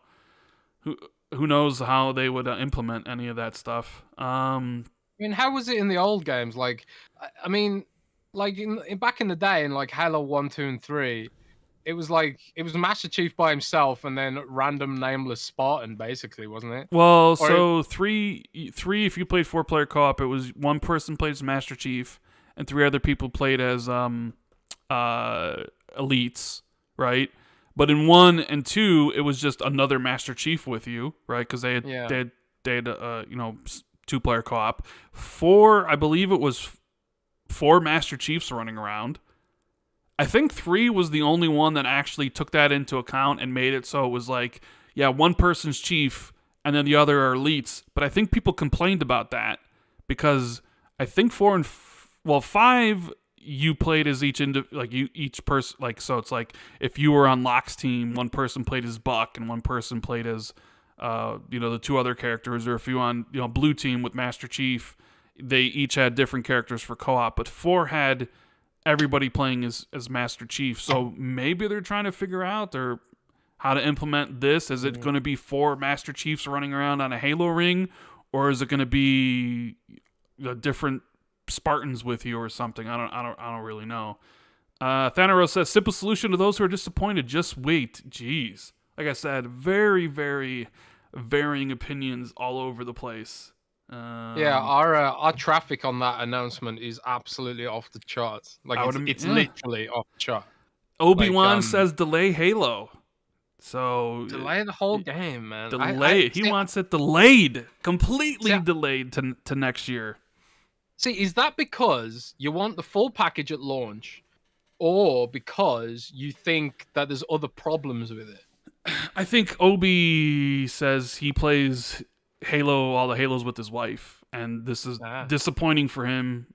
And I think that's what's it like for everybody. I don't know, like the whole thing is it really comes down to how you play Halo and your perspective. People that play co-op want it completely delayed and it's bullshit and blah blah blah blah blah. And the people that don't are like, go outside and touch grass, bruh. It's video games. There's bigger things going on in the world. Who cares, right?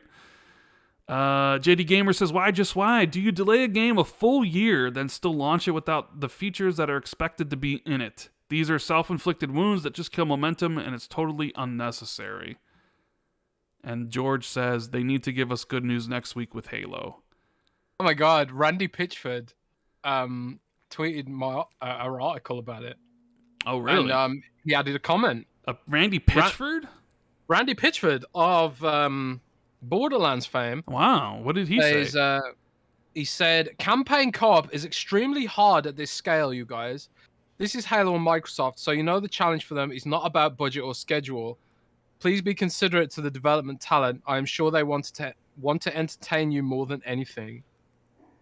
I think he's in reference to the fact that I suppose Borderlands is known for its co-op, right? Yes, and very much so. It's an open world. And all that kind of stuff. So he would be well positioned to weigh in on this particular topic. So that was an interesting comment there from Randy Pitchford, who often doesn't make good points, but in this case has. Yeah, that was interesting. C. Adam says you can still play it in split screen co-op. I believe it's just because somebody was calling me a liar this whole time in chat that I'm lying about something, but it's like online campaign co-op. Is it online co-op only? Not there. I'm not 100% sure. Yeah. Okay, online co-op, and then split screen works, I guess, or possibly. I have no idea. I will inquire with my people and find out what the actual truth is. See, so Cole put up a poll. Oh, you know what? It's a good idea. I'm going to put up a poll, too. He says, should the game be delayed to 2021 or launch November 2021? And Brad Sam says they should launch multiplayer and single player separately. So I do wonder what the reactions to that would have been like. You know what I mean? Yeah. Drop that poll in chat. I want to see what the peeps say. I'm asking... okay, so Bonnie Ross has said... it will have split screen co-op at launch. Mm-hmm. Or hang on, no. Is it? It's not going to be there at launch. So split screen co-op isn't there? Oh no, it doesn't have split screen co-op at launch apparently. But people are making the assumption because they didn't explicitly say there's no split screen co-op at launch. Some people are making the assumption that that means it does have split screen co-op at launch. But apparently Microsoft has said to us that there's no co-op at all at launch. So not even split screen. So not even split screen. So the guy saying I was liars was basically lying. Well, I never, because I wasn't sure about split screen, but I didn't. So there's still some confusion going on. There is some confusion, yeah. So what our current information is, there's no co-op whatsoever at launch, and when they do add co-op, split screen will be supported. That is the current thinking.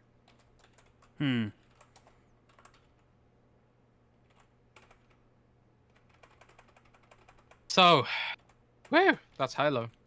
That's Halo, baby. Damn. How do you feel, Rand?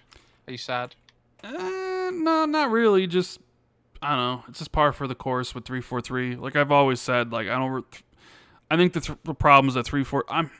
We know COVID's affected development everywhere, and I think that obviously has a huge thing here. But like, I also sort of feel that Halo needs new leadership. 343 needs new leadership from the top. I honestly think down. from top down. I think like Joseph Staten coming onto the team is probably like been such a good thing for development. It feels like everything's sort of ramped up and gained momentum after Joseph joined the team, and like communication was better. Everything seemed better after Joseph joined. But I have to wonder what state the game would be in if it had launched last year, if Joseph hadn't joined the team. Like, it does seem there's some big systemic issues at 343.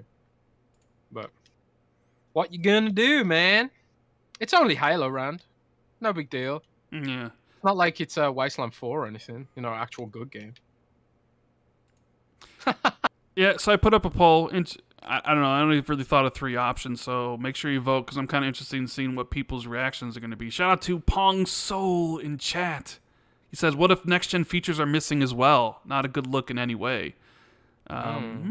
Ray tracing was supposed to be there, but then they kind of said it was coming after launch. But that was when it was supposed to be launch of 2020. So they really haven't mentioned ray tracing ever since then. So is ray tracing even going to be a part of the game? Who really knows? That's the thing. It casts doubt over everything now. Yeah. Really Tharsman says, "My heart says delay the game until co-op is ready. My brain says Halo Infinite needs to launch by holiday." I think this is one of those sort of compromises where it's like they need the game out this year, and delaying the campaign to launch, like splitting the campaign from the multiplayer and having campaign launch next year was not feasible. And it was basically like, no, we're going to launch it, campaign, multiplayer, and we'll just have the co-op come sometime next year. And that was like the compromise. Like you basically, because you had 3 choices: delay the whole game till everything's ready, release it in pieces, or just have one part delayed. And they probably went with like the one that was the least restrictive, I guess. Ghostface Killer says, "Will not be surprised if the delay in co-op is due to the single player campaign facing design restraints from last gen hardware." And our buddy Sim Vendetta says, "In my opinion, as much as not having co-op there at launch sucks, as long as the campaign and multiplayer there, I'll be okay with it. But man, that one hurt." So yeah, a lot of different takes on this whole Halo thing. Now, we did get the Call of Duty reveal, Jez.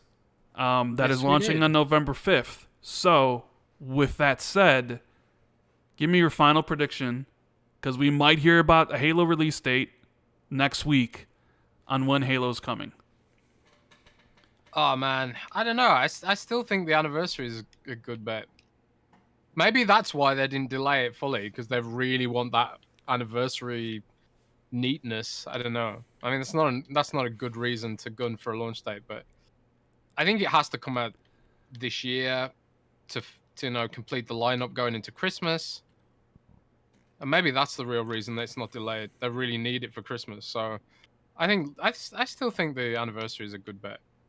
But you're the god of launch date predictions, Rand. So what is your prediction?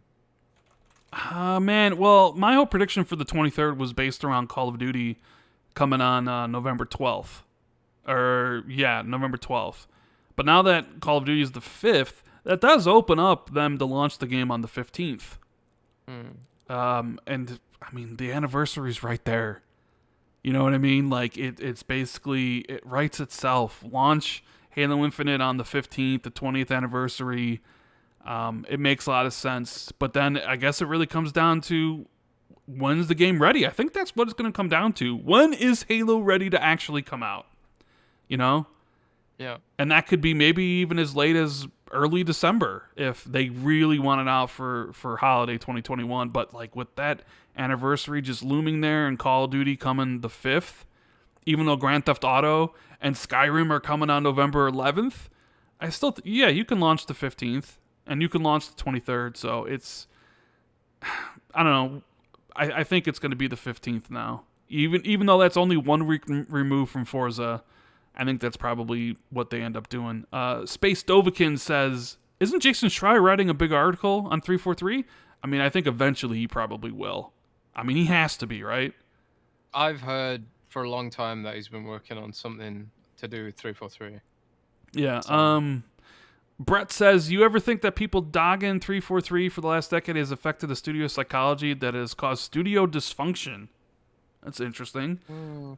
Morale is definitely something that, affects studios. Like, the negativity and, like, God, can you imagine what it's like being a Blizzard right now? Can you imagine what it's like? Well, that was the other thing with the Call of Duty reveal, is that no mention of Activision anywhere in the trailers or anything. I think they realize how toxic the Activision name is. Yeah, right? Yeah. So let's take a look at this poll, Jez. Poll's been up for 5 minutes. We have 275 votes. What do you think won?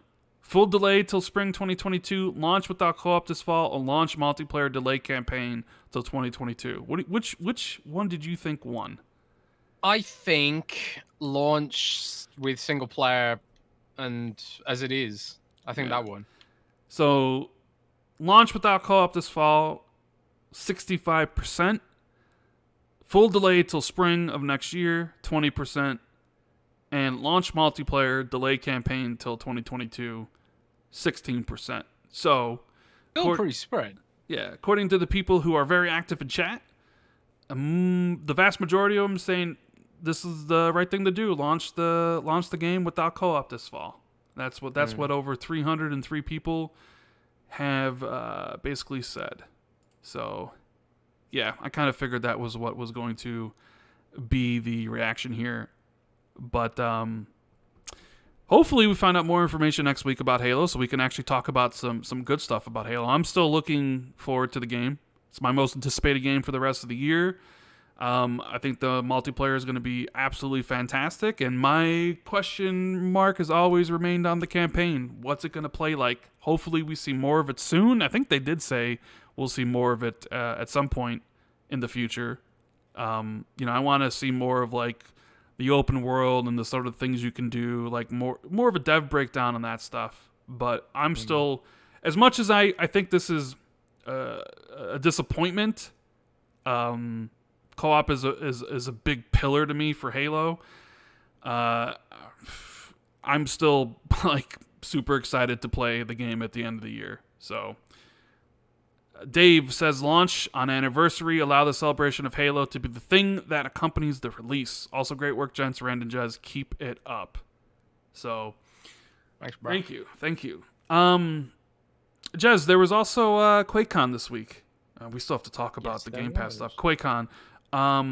They announced after rumors for a little bit going on about a Quake revival. It's back. It's the original game remastered. How do you feel about Quake coming back? And not only coming back, but releasing on every platform. Because when we talked about this last time, both me and you said that we thought it would be exclusive, but it's actually everywhere. On Nintendo Switch, on PlayStation, on PC. What's your thoughts on the Quake stuff? Well, I heard for a while that they were doing something with Quake, but I couldn't lock it down exactly what it was.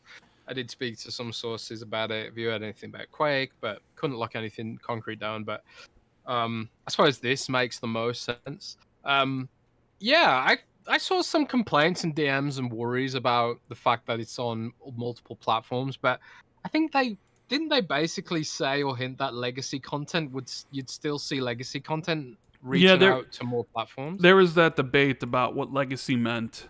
Some people thought, legacy meant like existing games, like Elder Scrolls Online and Fallout 76 and games like that would get like legacy software. But it's certainly possible Phil meant like legacy as in like Quake. But, like does Quake has a legacy on PlayStation? I'm not really sure. I don't think it came to PlayStation. Does it? Was it on PlayStation? Quake 1 was on PlayStation, yeah. Yeah. So, because I have seen people complain that the Quake game is multi-platform. I even saw some people complain that Skyrim, because they announced another edition of Skyrim, God Howard is yet selling the game. Well, it's a little confusing. Did you understand the whole Skyrim situation? Like, Yeah, not at the outset, but I do understand it now. So like there'll be a next gen upgrade for free for mhm. PlayStation and Xbox Series X. There'll be a next gen upgrade which includes some new features like Fishing. fishing. Are you going to be playing it again? Yeah. Nah, I don't know. We'll see. Like Skyrim has not aged as well as I thought it might have done. I tried playing it fairly recently actually with survival mode on. But yeah, it's not aged as well as I would have hoped. But I don't know. The Skyrim is a timeless game. Thousands of people still play it every day according to Steam stats. But what the anniversary edition does, which is the big expensive bundle, it includes 500 pieces of tried and tested creator content stuff curated by Bethesda that enhance the game in various ways, new quests, new weapons, stuff like that. So basically, it's like you're getting a paid modded version of the game, basically, for free. Well, not for free because it costs a lot of money. But like, if you wanted to buy 500 pieces of creator content outright, it'd be more expensive or whatever. Is my assumption anyway. I could probably do the math on that and see if it actually is more expensive. But yeah, they're selling it again. Yeah. Who'd have thought? Well, I think a lot of the confusion is because they're calling this the Skyrim Anniversary Edition, right? Like it's like a separate product. And it's like, oh, well, you know, the special edition is the one that's getting the free upgrade. So people were like, well, wait a minute, because they said the Anniversary Edition, which comes with all this Creators Club content, right, is not going to be in Game Pass. People who have Game Pass and people who own the special edition can upgrade to the Anniversary Edition for whatever amount they'll say. So people were like, this goes against Microsoft's whole thing of releasing first party titles and the Game Pass and stuff, but it sounds like it's just like going to be a DLC bundle. Now, yeah, they do similar with Minecraft Dungeons, and they do similar with Flight Simulator, where you sort of get the base game, but then they want you to spend a little bit extra juice to get the extra sort of content. So it sort of follows that model, which is what we've always said all along. That's how Game Pass is profitable. They get you on the upsell. They get you on the extra content. They get you on the DLC. They get you on the microtransactions. So basically, this is like a bundle of microtransactions, the Anniversary Edition. Yeah.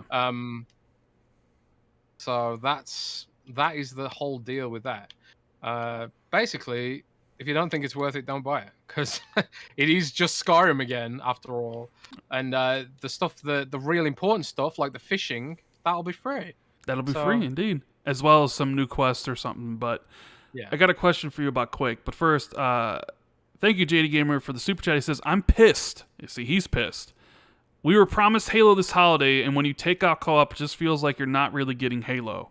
Microsoft, do something about 343. These kinds of things kill goodwill and momentum forever.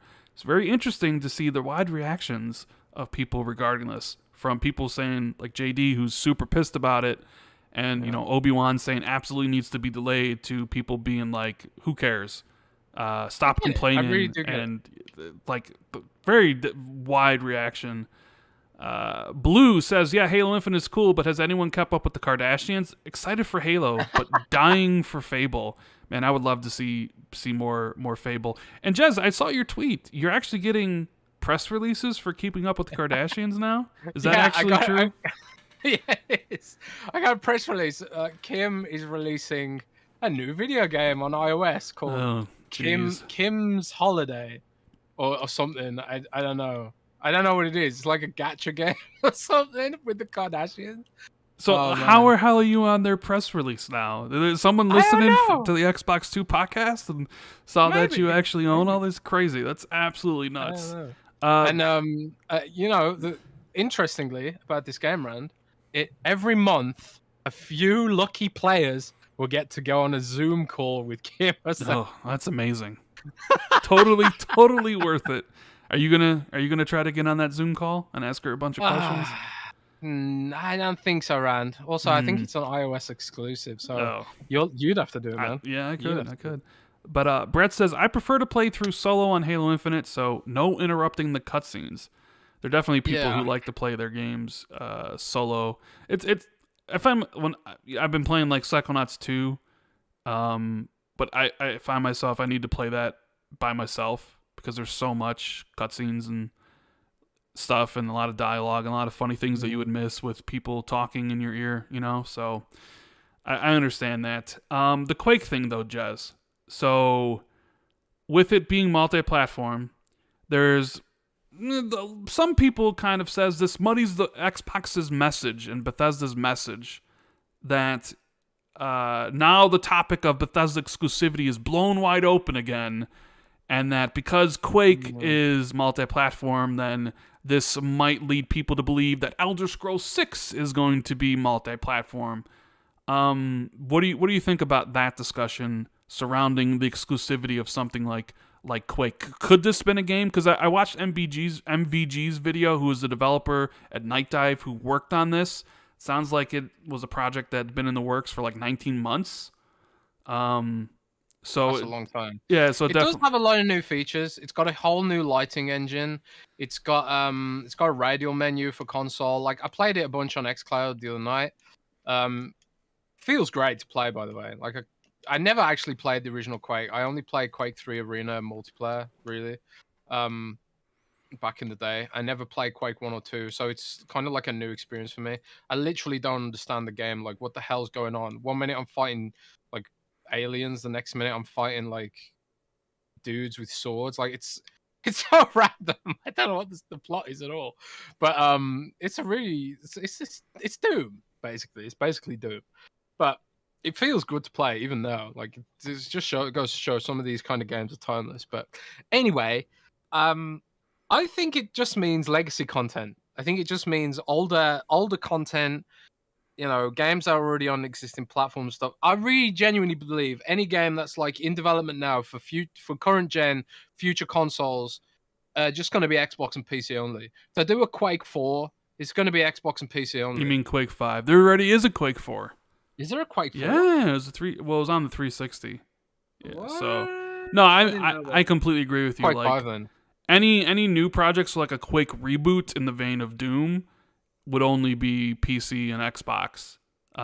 But like any sort of remasters, they do a Fallout remaster, like if they do Fallout 3 or Fallout New Vegas, or as we just saw with another Skyrim, like those will just be multi-platform because I think nobody's really choosing between Xbox and PlayStation for a 25-year-old Quake or an old Fallout. But a brand new Quake, on, you know, that's different. Yeah.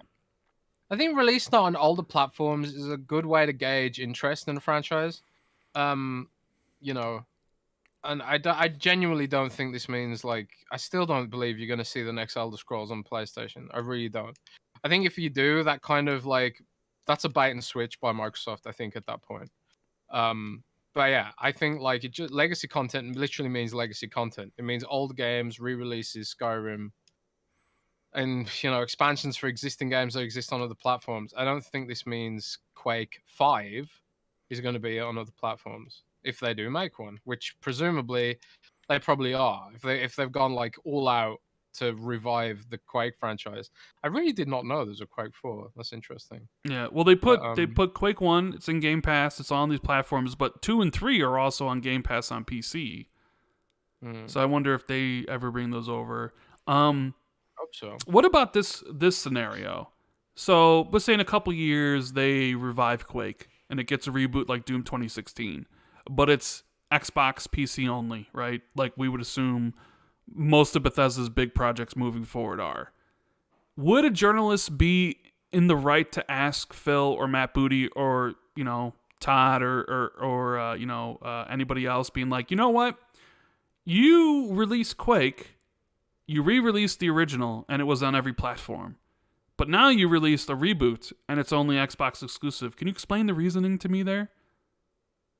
You know what I mean? Yeah. I mean, it is sort of like...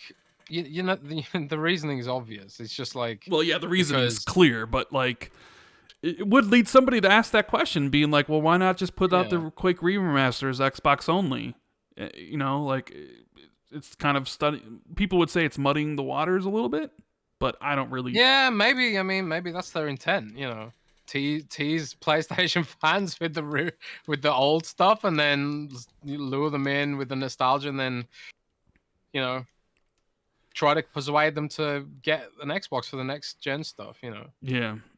JD Gamer says, I want the game delayed until it's complete and polished, and that's why the whole thing should be delayed. And what were they going to release last year?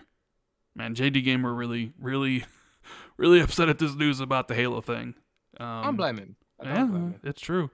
There's a new Xbox headset, Jez. Yes, there is. So what's I had no information about so this, what's different? You have nothing. So you don't know what's different between. I didn't know about it. Right. It was.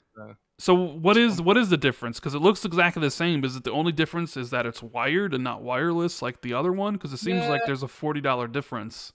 It doesn't have a lot of the onboard features. It doesn't have like, what do you call it? It doesn't have like mic monitoring and stuff like that. It's just a basic stereo headset, 3.5 millimeter. Use it on any platform. You could use it on PlayStation if you wanted, or Nintendo Switch. That's what it is. Standard 3.5 millimeter headset. I suppose it's just like an upgrade of the old Xbox stereo headset. I'm not really expecting a huge amount of great audio from it, considering the audio on the other one isn't that great. So I think it's just basically tick a box, upgrade the previous one, stuff like that. Yeah, I know. I have the wireless headset, the Xbox wireless headset. I bought one, and it's basically my backup headset at this point. I use it when my Astros aren't are charging. All right, let's talk about this Outriders situation in Game Pass, because were you surprised by how this kind of blew up and just overtook everything, Jez? Yeah, a little bit.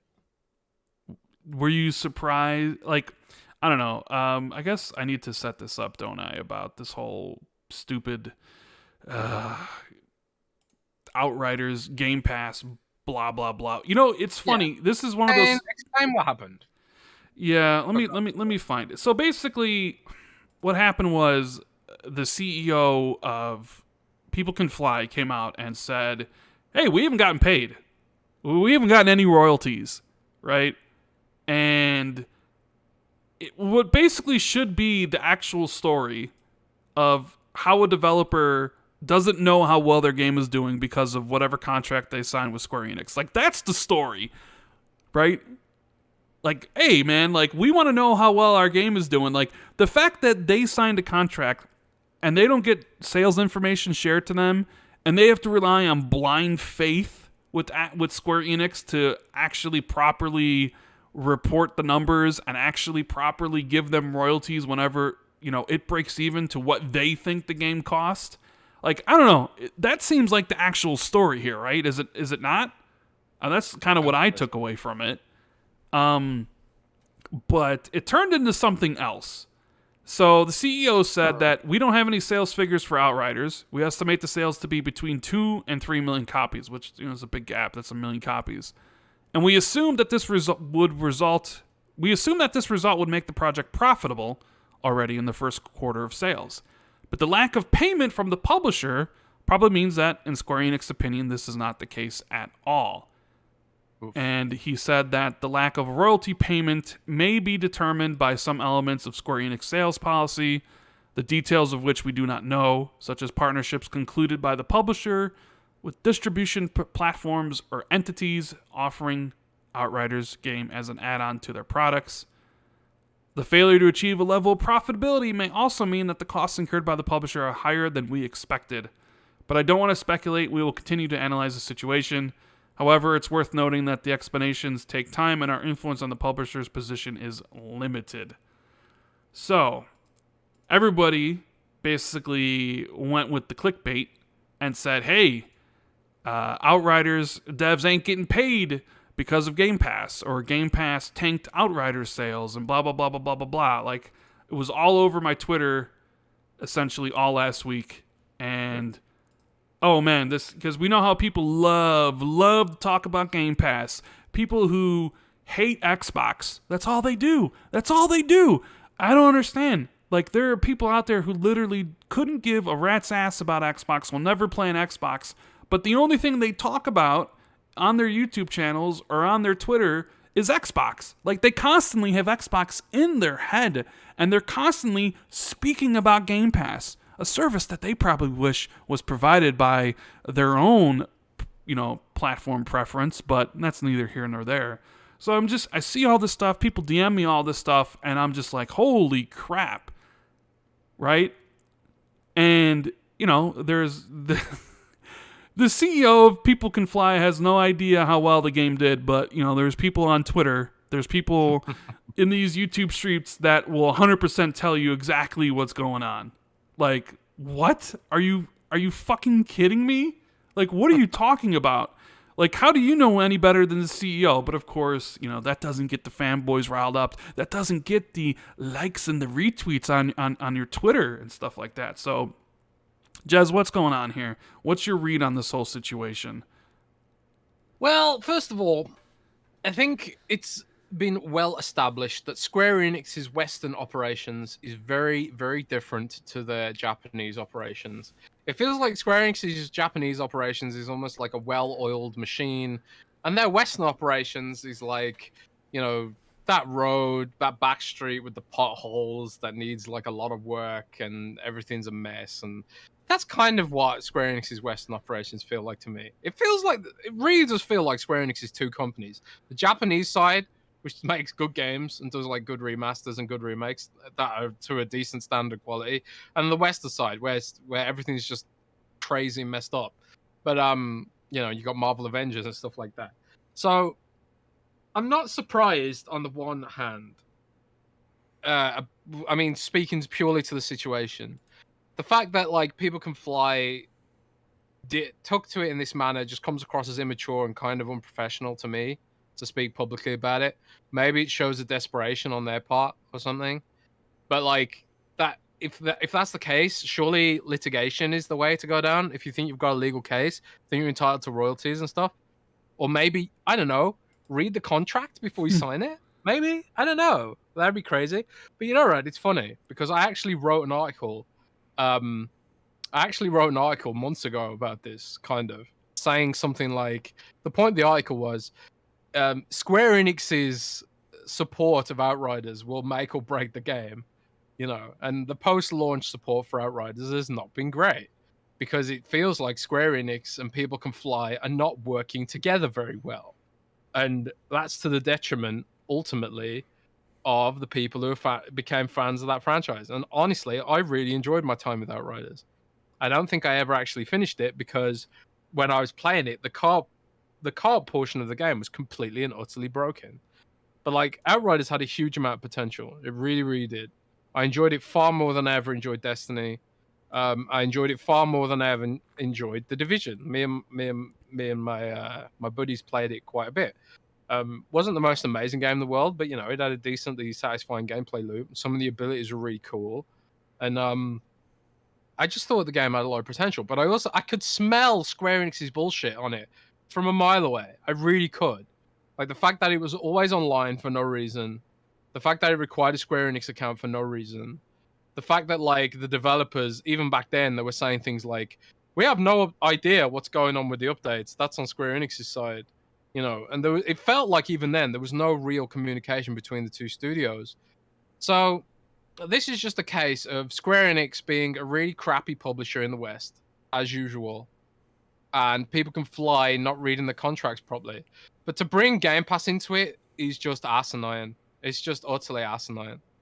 Well, I think what it does, again, though, it speaks to Square Enix's sort of, I don't know, their willingness to take money from the big publishers like Sony and Microsoft, and at the sort of potentially at the detriment of studios they work with, and potentially at the detriment of the people that they make games for. They take money for exclusivity from Sony, holding games arbitrarily off the Xbox platform, and similarly, putting something in Game Pass, they can say, well, we didn't hit our sales targets on this. Whether Game Pass is to blame or not for that is neither here nor there.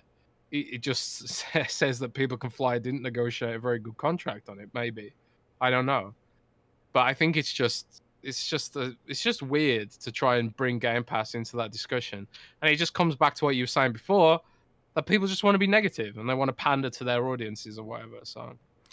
Yeah, and they'll tell you that they know better than the People Can Fly CEO and all this stuff. But look, I'm not going to sit here and tell you like what's going on, because how am I supposed to know?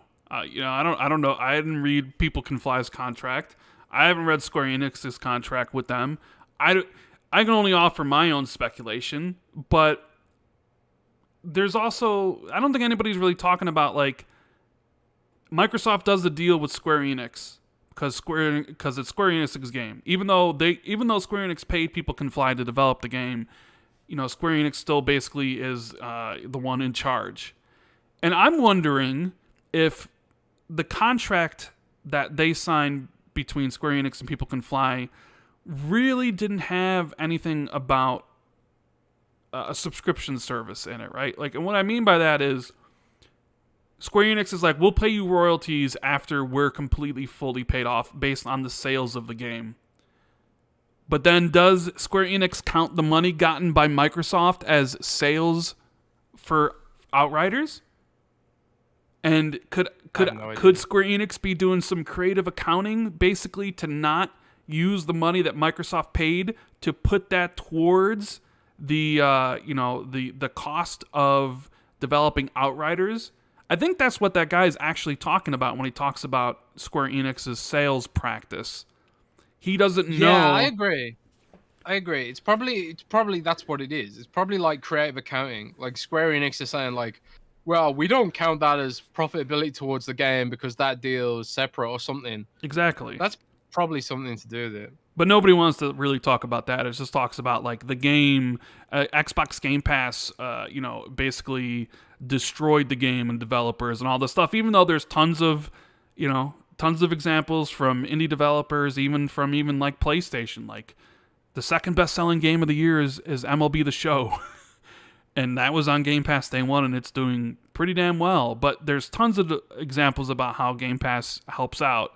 And there's this one here, and like these people just really want to like grab onto this one and be like, this is the proof that Game Pass is destroying the video game industry, right? Because this one developer may have signed a bad contract with the publisher, and nobody's really talking about that as the story of how Square Enix, how basically People Can Fly is like, yeah, what, like, we have to take it on blind faith that you're going to report everything on the up and up so we get royalty sales. And I also find it funny, like, here's the other thing.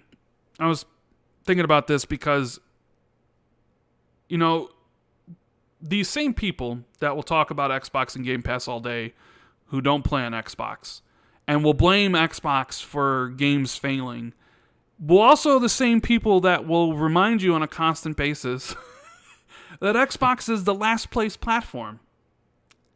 And the way they talk about it, about how... So you're saying Xbox is a last place platform, but yet it has all this apparent... What's the word I want to look for here? It's the last place platform, but yet it has so much impact on these games that it almost makes it seem like you're saying it's the market leader in a way.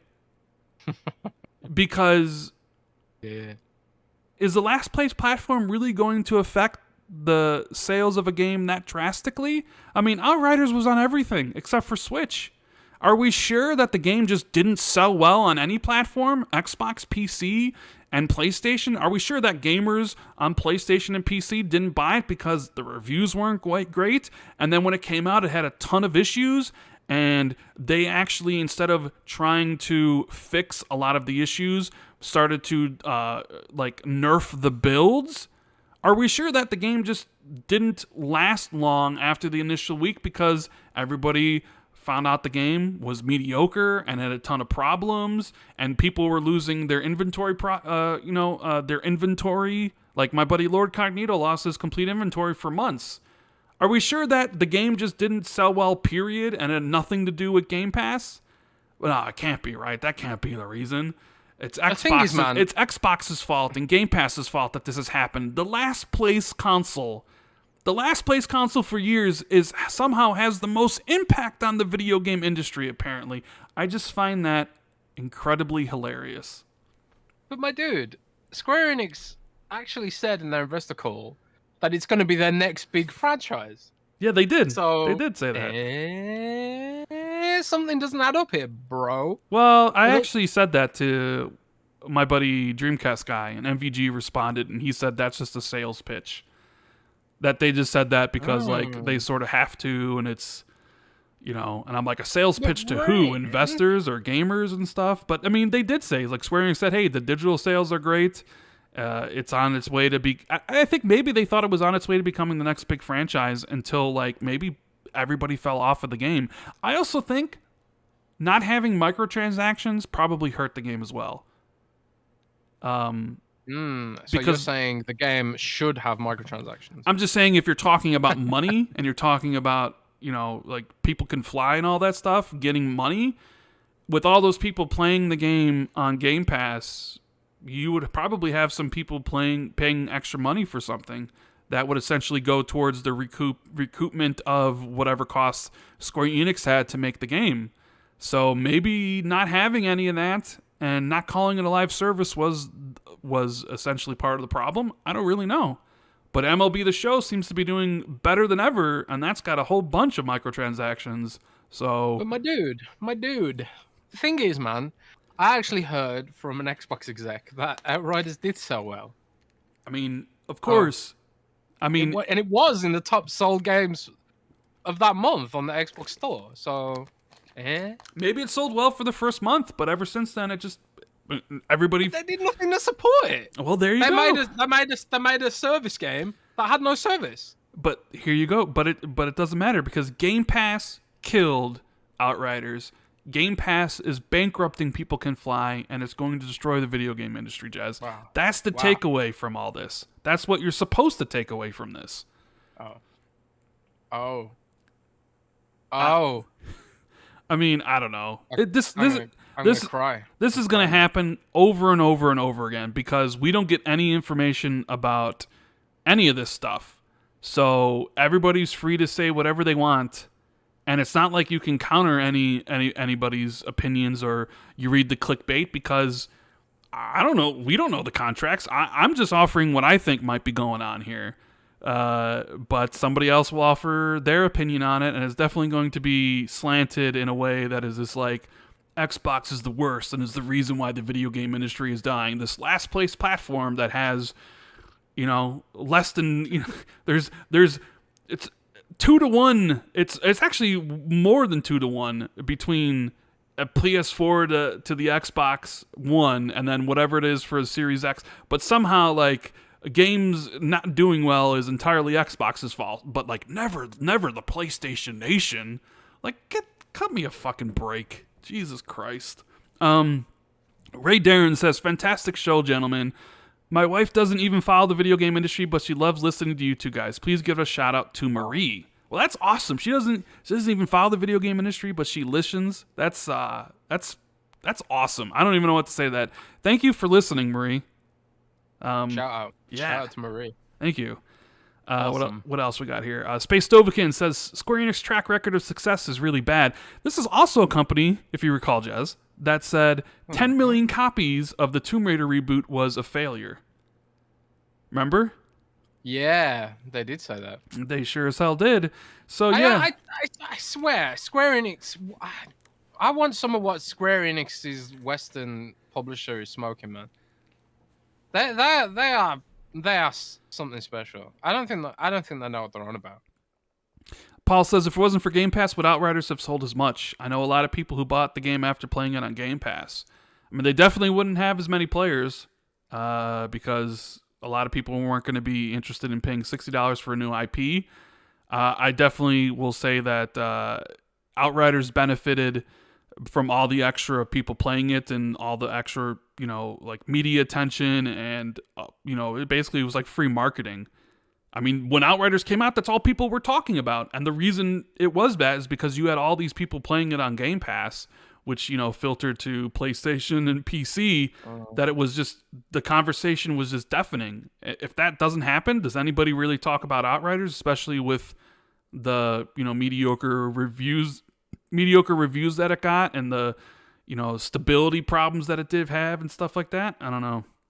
But then people will use, well, Phil said, Game Pass helps sales of every game. But it's like, did he really say every game? I would imagine there's situations where it doesn't help the sales of every game, but it helps the sales yeah, we've talked about that before. Like, yeah.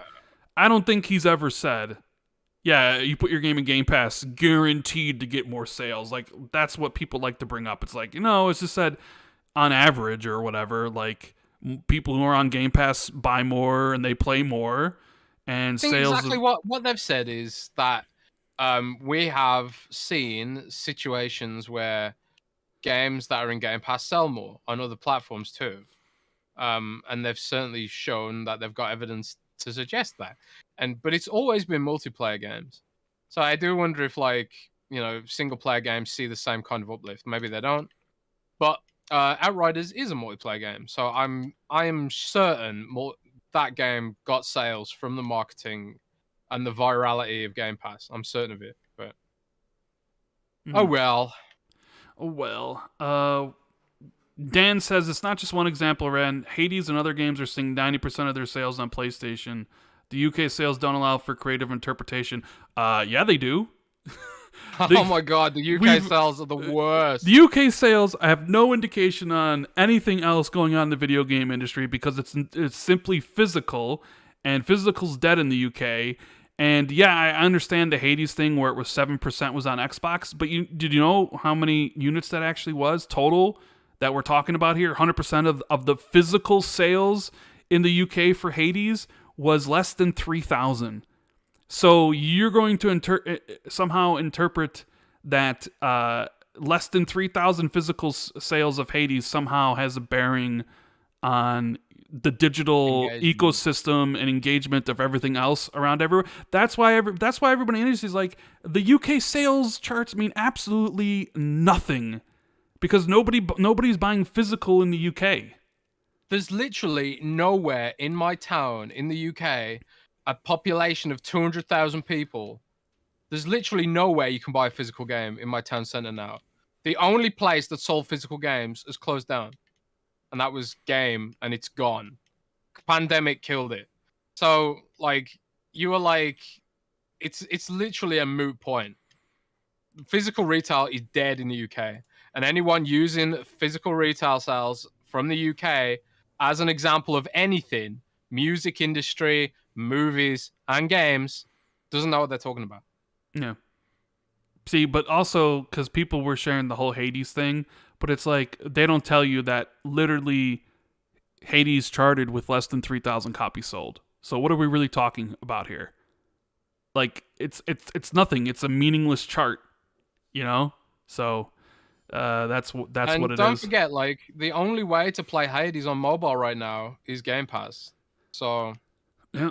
Ricky says, I recently purchased the Backbone one and using xCloud. It's absolutely awesome, man. Being able to play on the go is definitely amazing. What up, Sean Labrie? How you doing, buddy? I see he's in chat.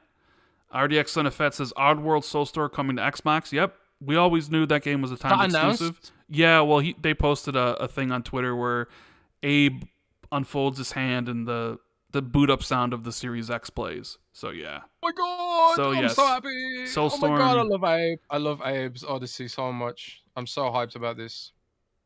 But reviews for that were kind of mixed though. But I don't care. I love Abe's Exodus. I love the Abe Odyssey. Do you like that? I don't care. Abe? I don't care about that at all. Whatever. Man, you not suck, care. Man. You suck. Suck. Adam says a lot of people are dying on a hill for a 73 Metacritic game. I thought they only played bangers. Well, anything to make Xbox look bad, and Game Pass to make it look like it's destroying developers in the video game industry. They don't really give it a lot of critical thought about what they're actually saying, but it is what it is. I think if People Can Fly saw some of the money from that deal, they'd be singing a different tune, but quite clearly they probably didn't. Well, and maybe that's and that's something to be said about that's something you can talk about is how does Game Pass deals? Do they always work for the actual developers when it comes to third-party games? Like, but independent games in general seem to get screwed over by the publisher, like almost always. So, Well, did you see I don't know. that People Can Fly want to go to self-publishing? I mean, Because they're they big want. enough. They're a big. They're Well, a big right. studio. But they talked about that, and they talked about, like, having working with the publisher has its pros and cons, but Mm.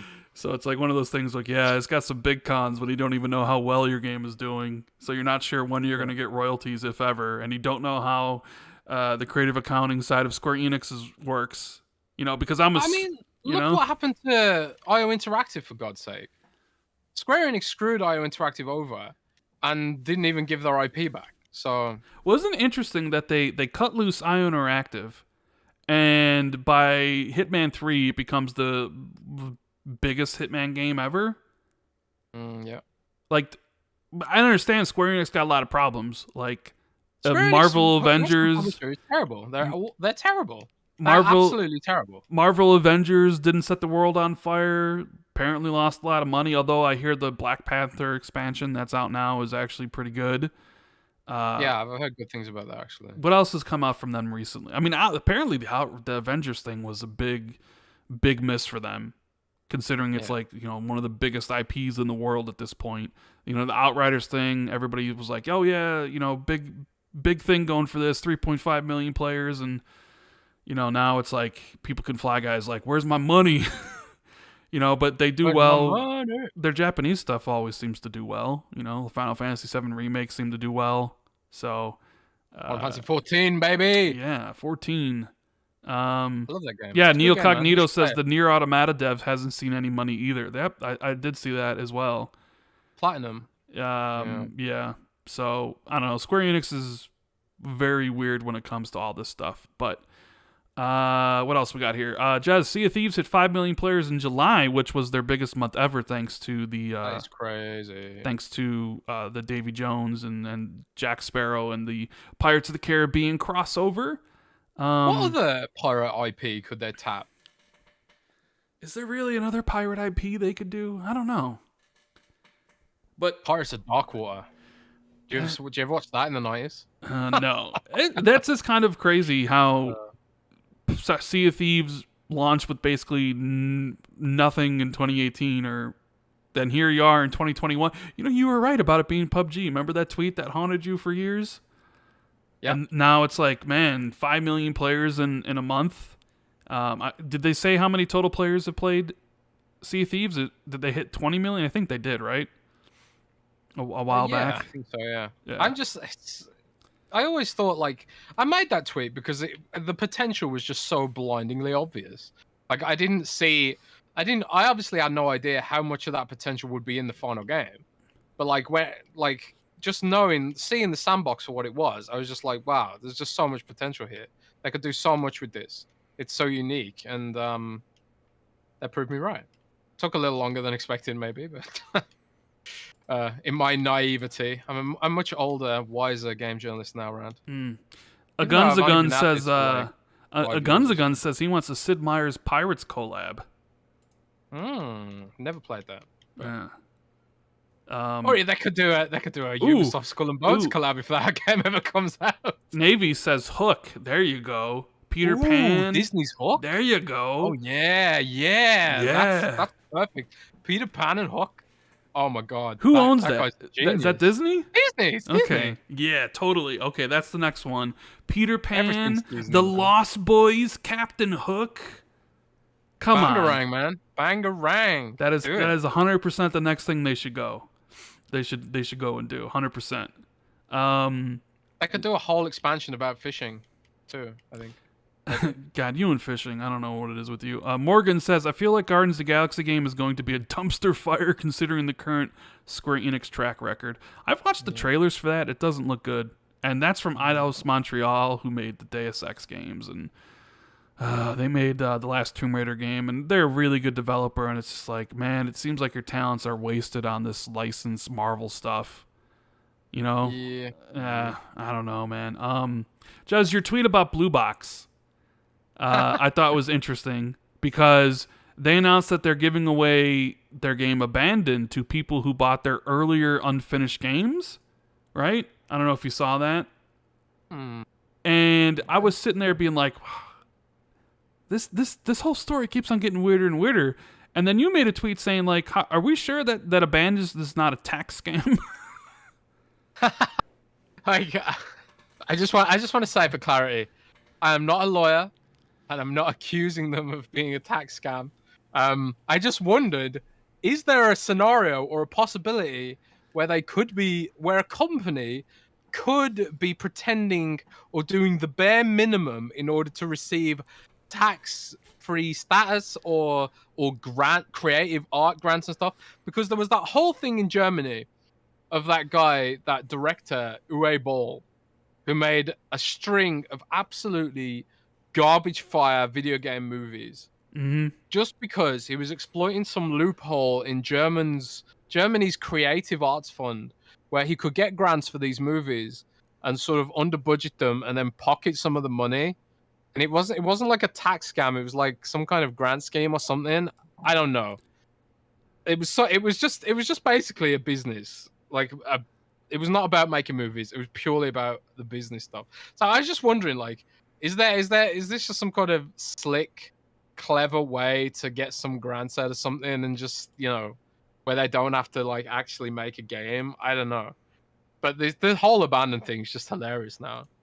It's just hilarious. Like I was just mind blown that people. There was that one dude who streamed about Abandoned for 72 hours because he was so hyped out of his mind. He was thinking, is it Silent Hills and Metal Gear Solid? Everyone was so convinced that it was like an ARG thing, like Kojima did for Metal Gear Solid 5 with the weird fake studio and stuff. And then they showed off their little teaser, and it was just the same like little walking graphic they showed like a few months ago or something. Yeah, a couple days before that, yeah. Yeah, like, wow. I don't know, the idea of them giving out Abandoned to people who actually bought their earlier unfinished, dead projects, this speaks to me like, this isn't Kojima. Like, this isn't even going to be a big game. Like, you wouldn't do that if this was something absolutely huge. You would do that if, like, you're trying to allay concerns about it being a scam or whatever. I don't know. Like, that whole thing is just completely weird at this point. But hey, there was supposed to be an August State of Play this past week. Actually, yesterday. PlayStation Insiders told me so, but it didn't happen, Jez. Are you shocked? I am shocked. Beyond all recognition, man. Shocked. JD Gamer says, is it true that Square Enix Western developers and IP just serve as a means to fund their Eastern games development and marketing, which is why expectations are always so high for them? I actually never heard that before. Have you, Jez? No, it's an interesting take. Like that, like what they really care about is the Japanese games, and the Western games are basically there to fund the bigger Japanese projects. Yeah, maybe, but like that's that whole sort of thing with Platinum and Nier being abused by them too. Like that Square Enix just released like a really sort of shallow gacha game based on Nier Automata called Nier Reanimated or something like that on mobile devices. It's like a super shallow game, purely a cash-in. I'm not sure like that's what the developer intended for his art or whatever, but so it doesn't seem to be completely unique to Western games, especially given Platinum, but I don't know. It's just Square Enix just seem to be a studio that like to screw over the developers they work with. I don't know why anyone would want to work with them based on like what they've been doing and stuff. But yeah, I don't know the ins and outs of game development. Maybe they're actually great to work with, and it's just what we see is not the full story. But alas, I do wonder if we're gonna see Platinum make another Nier game, or if they're just gonna like not bother and just stick to remasters and mobile games for it now, or what.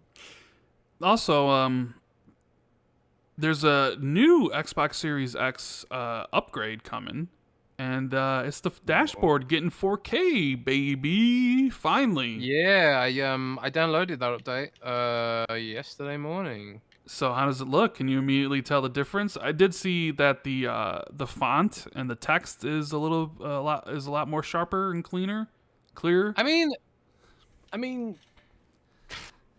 I mean, it's 4K. Like, Yeah. what's more there is to say about it? I suppose like the best thing about it is that it doesn't make my TV freak out when I switch between modes. Because that was the most annoying thing, is when like you switch from like a 4K signal to a 1080p signal or whatever. That's what it used to do before, and that could even screw up some games. I think that actually screwed up the game DVR in some ways sometimes, but now because everything is just on a 4K signal all the time, like it's a much more smooth experience, I guess. So, not complaining. It's the right change to have made, and I suppose the important thing is that it doesn't affect the memory allocation for the game developers, because that's what they said before. So they couldn't make it 4K because they wanted developers to have the resources, but they've figured out a way to do it in such a way that it doesn't affect how much resources devs get for games. So, Which is weird. that's the important thing. Because PlayStation can put out a 4K dashboard with HDR and not have any problems, and have a DVR that's way better than Xbox's and has way more features, where you can actually record like the previous hour of footage. And it's like, I don't know, PlayStation can do that, and I'm sure they're just built a little bit differently, but It's because of the hypervisor setup they've got. I think, like the games run on a different operating system. Like it's like a multi-operating system console, and there's going to be advantages and disadvantages for that. Like the operating system portion of the console can't always maybe communicate as effectively with the other portion of the console, which is why like there's limits on certain things to do with that stuff. Is just what I'm guessing. But then on the flip side, there'll be advantages, such as I don't know. Maybe that's why we get stuff like smart delivery. I don't know. yeah, it's just weird. Like, you talk about the most powerful console, 4K console, but it's got 1080p dash. I don't know. It's like everything has a 4K dashboard these days. But then again, you could make the argument that like how, are we really staring at our dashboard? Or are we playing games? But then for a lot of people, one of the things you'll come to realize, everybody listening right now in the chat, is that a lot of people don't really actually play games. They like talking about games, but they don't actually play. A lot of there be YouTubers like that, people on Twitter. Like, playing games seems to be going out of fashion. It's more about talking about console war and talking about the lists and what exclusives are coming to whatever your platform, but not actually playing any of this stuff. So it's sort of interesting because, like, I get like, hey, we're a 4K console. You should really have a 4K dash to go along with it. But at the same time, it's like I get on my console to play games, so I'm not really looking at the dashboard that often. But I always find it every time I start a game, everything goes to black because it has to switch, the input. It goes black and then it comes back and it's got the HDR. Like, I hate that. That's one of the worst things about like gaming on the OLED is all that. It's just really annoying. Or when you're in a game and you go back to the dashboard, it does the same thing, right? It goes to the black and then it comes back up. It's like it's just so annoying. So if that actually fixes that, then that would be really worth it. So let's see, anything else in here? I think that's it. So if you guys have any questions you want us to talk about, make sure you put them in the chat because we will get to them. But that'll be the end for the show. Thank you guys for being here. We really appreciate it. Jez will have this up on iTunes and Google Play and Spotify and wherever you listen as soon as you can. Maybe tomorrow, maybe later tonight. It really depends. Maybe later if I have to download it and thing doesn't work for Jez. But you guys are amazing. You guys are always awesome, no matter whether we do the show on Fridays or Saturdays. I understand, this this Halo topic is definitely very divisive. A lot of people basically saying this is bullshit. A lot of people being like, not a big deal. So it's definitely interesting to get everybody's different takes on all this stuff. So thank you guys for the show. Rob says the Halo news isn't good, man. Would have been great to play co-op in the campaign, but sometimes it's just nice to enjoy something on your own that's personal to you. Yeah, I mean, it's not good news. And like I said, the Halo co-op is a core pillar of the game, and it's incredibly disappointing that it's not launching with the campaign. That's my stance on it. But I'm sure somebody's probably going to say something in a minute that it's not a big deal because it is what it is, right? A Gun's a Gun says, this is for Jez, and if you're interested for you too, Rand, have you played Tales of Arise demo, and are you excited for it? You did play that, Jez, because I saw you post a clip on Twitter where you're like, I don't know what I'm doing, but it looks amazing. So what did you think of Tales of Arise? It was actually the same demo I tried a while ago. And but this is the first time I played it on Xbox, and the first time I played it without terrible parsec and shadow streaming platform, which all publishers are using for previews now. Please just let us have PC builds. My God, I really, really hate streaming some of this stuff, or at least use XCloud if you're gonna ask me to stream previews and stuff. But first world problems and all that. But yeah, I'm really excited for Tales of Arise. It's my first Tales game. I haven't played a Tales of game before. They've sort of been aware of them on periphery and stuff. Tales of is like, I've been on a big Japanese games kick at the moment. I don't know if you can tell, Rand. But yeah. And Tales of is the next one on my radar. But it's also kind of annoying because I still haven't finished Scarlet Nexus. I still haven't even finished Nier Automata, and a bunch of other games that I wanted to finish. And my backlog's just being disrupted by Hades and Final Fantasy 14, and so I guess that's going to be another one that I play for a little while and then ends up in the backlog somewhere while I play something else to review. Maybe I'll just ask if I can review it, and then I'll have an excuse to play it all the way through. There you go. Now you're thinking with Portals. There you go. Thinking with Portals, yeah. Yeah. Oh, that's an old meme. Yeah, I'm kind of interested in it. Like, I'll have the game because my buddy who I game share with, that's his like most anticipated game. So he is like really looking forward to playing Tales of Arise. Right, that's the name of the game, right? Tales of Arise. Yes.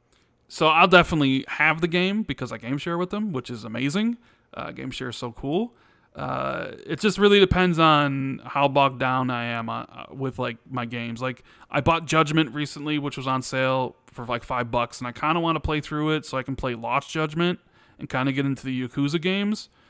It's just, there's a lot of stuff. Like, I've been busy playing Hades and then 12 minutes, and now I'm playing Psychonauts 2 for next week, and end of the year is going to be nuts because you're going to have Far Cry, then Back 4 Blood, and then Guardians of the Galaxy, and then Battlefield, and then Forza, and like Call of Duty and Halo. So it's just nonstop, and I'm someone who basically plays all the games. So hopefully it comes out in September. I think it comes out the same day as Life is Strange, and I do like Life is Strange. So I don't know. We'll see. I'll definitely have the game for sure. Widia says, Jez, what's Gamescom like? I'm sure people think it's the Euro E3, but you have been there. Note, I heard Miles' take this week. Ooh, Gamescom. Gamescom is very, very different to E3. E3 is like very small and intimate, and Gamescom's more like a full-blown like convention. There's cosplayers and stuff at E3, but E3 historically has been more of a press thing. There's a lot of press booths, a lot of like areas behind closed doors and stuff like that. Whereas Gamescom has always been fan focused, and there's a lot of like public areas. Gamescom is also in the Köln Messe in Cologne, which is far, far, far bigger than E3. It's about 4 times bigger, it feels like, floor space wise. Which is one reason why Microsoft moved out of the LA Convention Center and over the road to the Microsoft Theater or whatever it's called.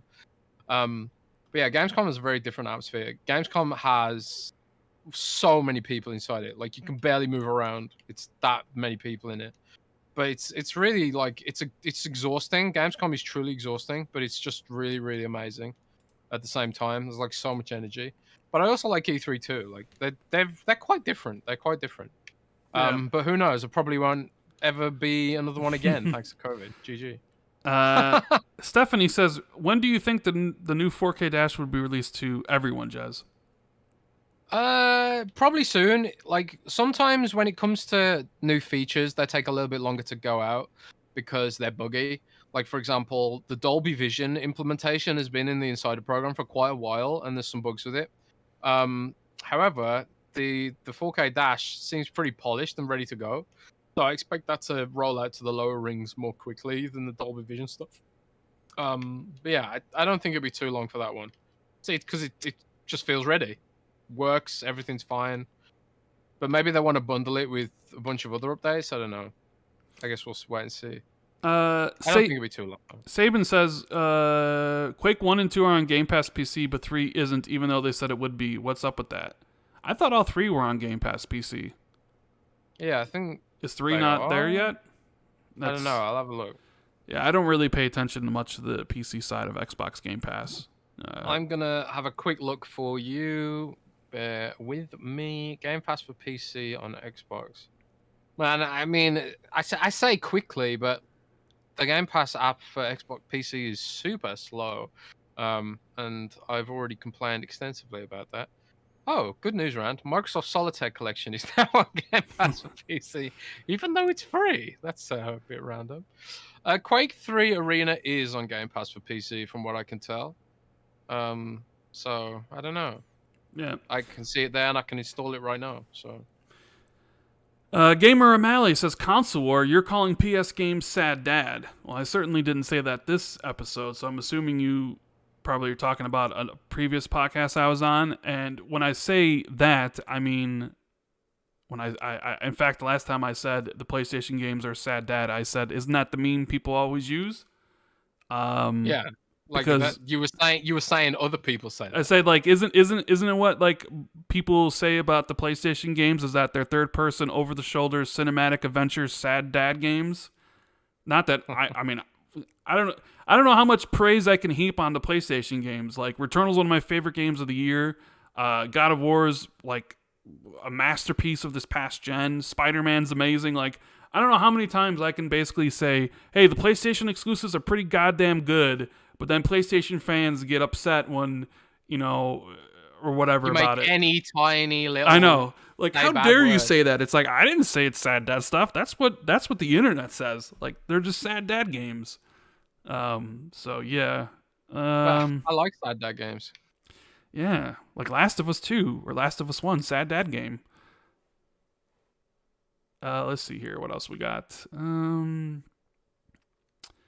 Caitlin says, is it a big deal? Yes. Do I want them to delay the whole game because of it? Absolutely not. And that's, I think I've seen a lot of people say that. Like, it is a big deal that the co-op's not there, but they shouldn't delay the whole game because of it. Let's see. Any other questions? JD Gamer says, just tell me why Halo co-op isn't ready after a year delay, and what were they going to release last year? Poop in a box with a Halo label on it? Man, JD Gamer is pissed about this whole Halo thing. I don't know, man. I kind of feel the same to you. The game's delayed a year and co-op's still not ready. So what would the game have looked like last year? If the game had come out last year, would co-op have been delayed a whole year? Like, what would their post-launch plans have been? Like, would there have been no post-launch content for the following year? Would they have just released multiplayer last year, and would the campaign have been delayed a year? Like, I don't know, man. It's one of those stories where I actually kind of hope we get a expose, a Jason Schreier article about what was going on at 343 and what, you know, like, I just think that article would be fascinating and insightful. That's all says, is Forza Horizon 5 about to officially claim its title as the biggest Xbox game? Well, I mean, Minecraft, kind of the biggest. Maybe it means exclusive. Yeah, exclusive. I still think Halo's bigger than Forza, although the way Forza Horizon has grown in popularity over the years is pretty astounding. So maybe the thing is, like, Halo's got the whole free-to-play multiplayer thing going on. So many people are going to play it because of that. And Forza's still, you know, it's not free-to-play, but it's a lot of people. I mean, I think they announced that Forza Horizon 4 had 25 million players. So it's incredibly successful. So we'll see. Maybe this is the year Forza Horizon 5 takes the next step. A Gun says you should try Tales of Vesperia, Jez. Actually, it's hilarious. I was literally about to mention that game. Tales of Vesperia Definitive Edition is on Xbox Game Pass. Just everything on Game Pass. Yeah, I'm gonna try Tales of Vesperia, I think, at some point. Like, the Tales games are all self-contained stories, much like Final Fantasy, much like Dragon Quest. So, but man, I also want to play the Yakuza games. I installed Yakuza 0 recently. I've got a few days off work run, so I've got 4 days to go hardcore on a game that I haven't played yet. What should I play? Should I finish Nier Automata? Shall I play Tales of Vesperia? What shall I play, Ron? What are your options? Just those two? I don't know anything really. I mean, I really like Nier Automata, but what was the Tales game before Vesperia? Oh man, because that was the one I played. I don't remember. Tales of Symphonia, I believe was what it was. That's the one I played. On Xbox? I think that was on. I think I played it on GameCube. GameCube. Yeah, wow. Yeah. When I actually had a Nintendo system. Fatigy, I know I said this wrong. He says, "Is Black Myth coming to Xbox?" They haven't announced any platforms yet, so like we'll have to wait and see. I presume the big publishers are lining up to try and get that. Yeah, I wouldn't be surprised if that's a PlayStation exclusive or something. I look at that game and I'm like, that seems like something Sony would try to lock down for whatever amount of time, right? I don't know. That's sort of the feeling I get. Do you wish Microsoft would do that more? Like the whole Rise of Tomb Raider thing, year exclusivity? They need to. Or do you think, but they need to want to avoid that now. I guess they need to do it more for Game Pass. But I mean, this last couple months for Game Pass has been really great, and it seems like it's going to be pretty great for the rest of the year. I don't know. I mean, how well do the timed exclusives work? I guess is it worth the money? Are people lining up to get PlayStation because they want to play the Pathless and Oddworld and stuff like that? Is Kenna gonna actually move? Or is those just kind of supplemental? It's like, yeah, we have these games in between our bigger releases. I don't know. I think they need to be more focused on Game Pass and stuff and getting deals for that. And if that requires the game to be exclusive for X amount of time, then I guess so be it. It's business at the end of the day, right?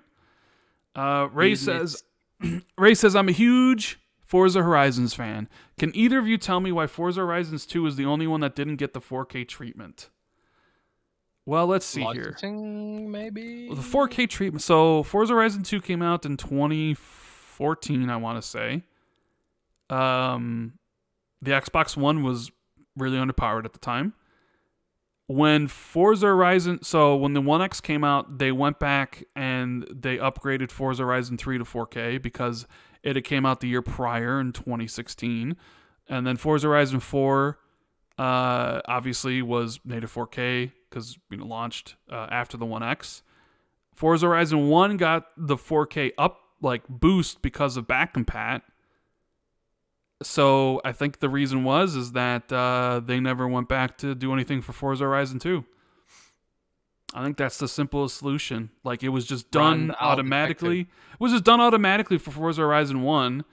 And Forza Horizon 3, they went back to do for the One X. And it wasn't worth doing. And because also at the time, I believe Forza Horizon 2 in 2017... was also facing delisting because those Forza Horizon games or the Forza games get delisted every 4 years, so they probably thought like it's not worth going back and making it 4K for those reasons. Rory says, "Hello boys, I'm a postman from Ireland, an old gamer. My younger years, Ghosts and Goblins or Galaga and Cigarette Burned Out 2-button arcade machines. Thank you for the company on my round." That's awesome. So you're actually going around delivering mail in Ireland, listening to the Xbox 2 podcast, listening to me and Jez. That's incredible. We got postmen. What's being a postman in like Ireland like? Because I always have this picture of Ireland as this beautiful green country. You know what I mean? Yeah, it kind of is, I think. Yeah. My stepdad is a postman in the middle of England, and but he doesn't listen to the show, I don't think. Uh, Coffee Jesus says, Jez, how does it feel to get Phil Spencer's eyes on your article on things Xbox could do better? I mean, it's always awesome when Phil retweets or responds to that stuff. I think it's like it just shows that he does listen to the community, and they do take all that feedback stuff seriously. So Yes. I mean, that's what my job is at the end of the day, is to bring attention to the issues that you guys are having. That's how I see my job. I see my job as serving the Xbox community at the end of the day. I'm not here to serve myself. I'm not here to, shout out my opinions and have an agenda. My only agenda is to serve the Xbox community. And when Phil listens and pays attention, then I feel like I've done my job probably. Yeah. That's all says, by the way, there's no split screen campaign, only multiplayer. So I mean, Yeah. he's no, yeah. So there's no split screen. So there's no split screen multiplayer either. So there's no split screen campaign. Yeah. As well. There's no split screen anything, or there's just no co-op. Oh, okay. In that one. Yeah. Okay. Mumbles says, do you think that Microsoft will make big picture mode for Game Pass in the future to just use a controller? I'm assuming he's talking about for Game Pass PC. Because I don't know what big picture mode is. That seems like a PC Steam thing, right? Yeah, so big picture mode on Steam basically turns your PC. It gives your PC more of a console interface. So if you've got a PC plugged into a TV, it makes it more controller friendly. It's like a full screen interface for Steam. That's an interesting take, because a long time ago, Windows Central had a scoop about a feature for Windows called Seashell, which was supposed to and the C being the letter C, not sea, ocean sea. So Seashell, like composable shell, and the idea was that like Windows would conform its layout and design to what you're currently doing.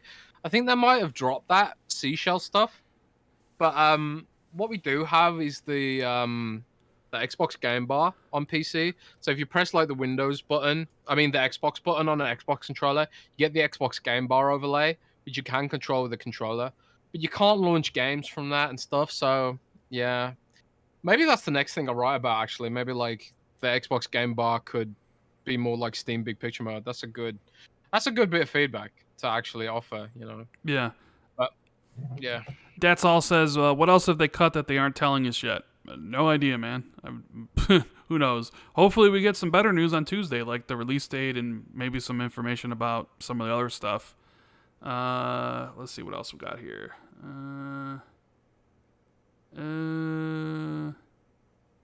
Rand, how far are you off from being the man with 2 million? Long way off. I'm at like 1.3 million.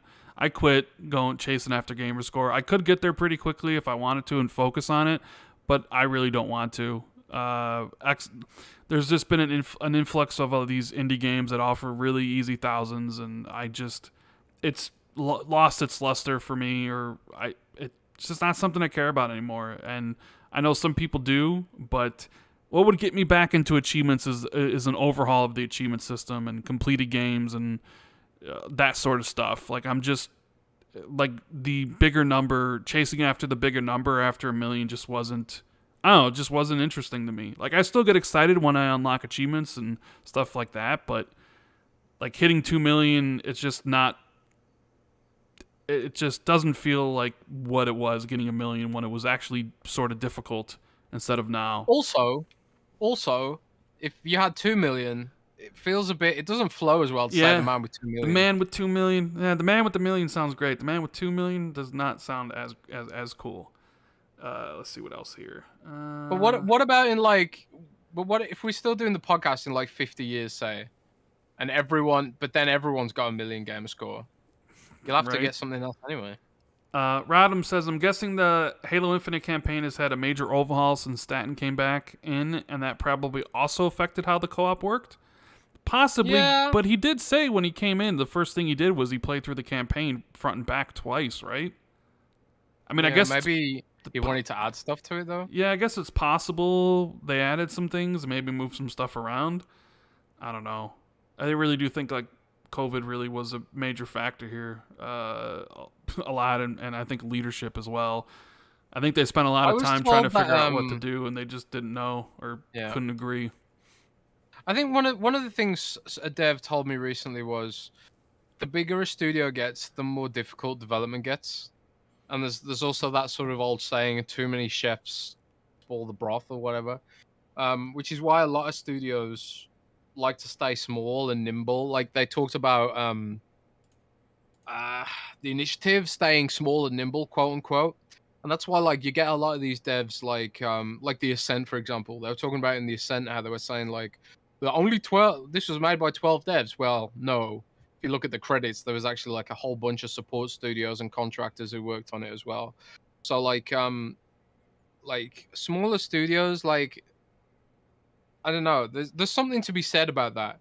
Like when a huge studio sort of doesn't operate well, it can sort of really grind development down slowly to a halt. I'm not saying that's what happened with Halo. I'm just saying it's like throw that on top of COVID and then yeah. Right. Let's see what else here. Armin says, "Are you going to try the newly announced Xbox Scuff controller?" Now that I didn't see. Is there a new Xbox Scuff controller, Jez? There is, and drum roll, it's wireless, which is rare. And the reason I've been told, because one thing that really bugs me about Xbox is that they don't let other devs or other manufacturers use the Xbox wireless system for controllers. But more recently, what I've learned is Scuff owns a lot of patents on wireless controllers. And I think Microsoft and Sony, by the way, I think, license the patent for wireless controllers from Scuff. So I think that might be why Scuff's able to make a wireless controller, whereas Turtle Beach and Razer and stuff, they can only make wired controllers. But then Sony allows for third-party wireless controllers like the Astro, so maybe I'm just talking a load of crap. But anyway, the new Scuff controller is wireless for Xbox, and it does have paddles on the back, and it does look very cool. And I was going to review it this week, but German Customs has taken the review unit, so I can't review it. How much is it? Do you know what the cost is? I don't know off the top of my head. It's not as expensive as the Elite controller, but it does have paddles and it is wireless. So I thought the Scuff controllers were always pretty expensive though. I can't remember. Does anybody in chat know how expensive the Scuff controller is? Because I'm kind of curious to see what it is, to see how much you'd have to spend on it. I did not know they announced a new one. Yeah, it was a while ago. And Scuff is part of Elgato and Corsair, apparently. Interesting. Well, you know what? I think we're going to end the show there. Q says $169 for the controller. Yeah, that's what I had in Mega my head. Chris says $169, so $170. And Pong Soul says the Pro is starting at $200. So I guess there's two different versions. Yeah, maybe. It also has like a whole like design lab thing, so you can customize the colors and all that sort of stuff. Oh, that's cool. I definitely have to check it out. But with that, I think we hit the end of the show. Nice long one here, like 2 hours and a half, a little bit, 2 hours, 40 minutes. We appreciate everyone being here. If you enjoyed the show, hit the like button and subscribe if you're new. Shout out to One Bad Mother in the chat. I see you there. Yeah, a lot of Halo talk, a lot of Game Pass talk, and we'll be back next week on my birthday, August 27th, Friday. It'll be a birthday stream. I'm hitting the big 4-0, so I'm probably going to have a midlife crisis during the podcast where I say, Jez, I don't want to do the podcast anymore. I don't want to do YouTube. It's all over for me. I'm 40. Blah blah blah blah blah, and everyone's gonna have to raise my spirits in the chat. So we'll be back on Friday with another episode. You guys are awesome, and life begins at 40, man. That's what they say.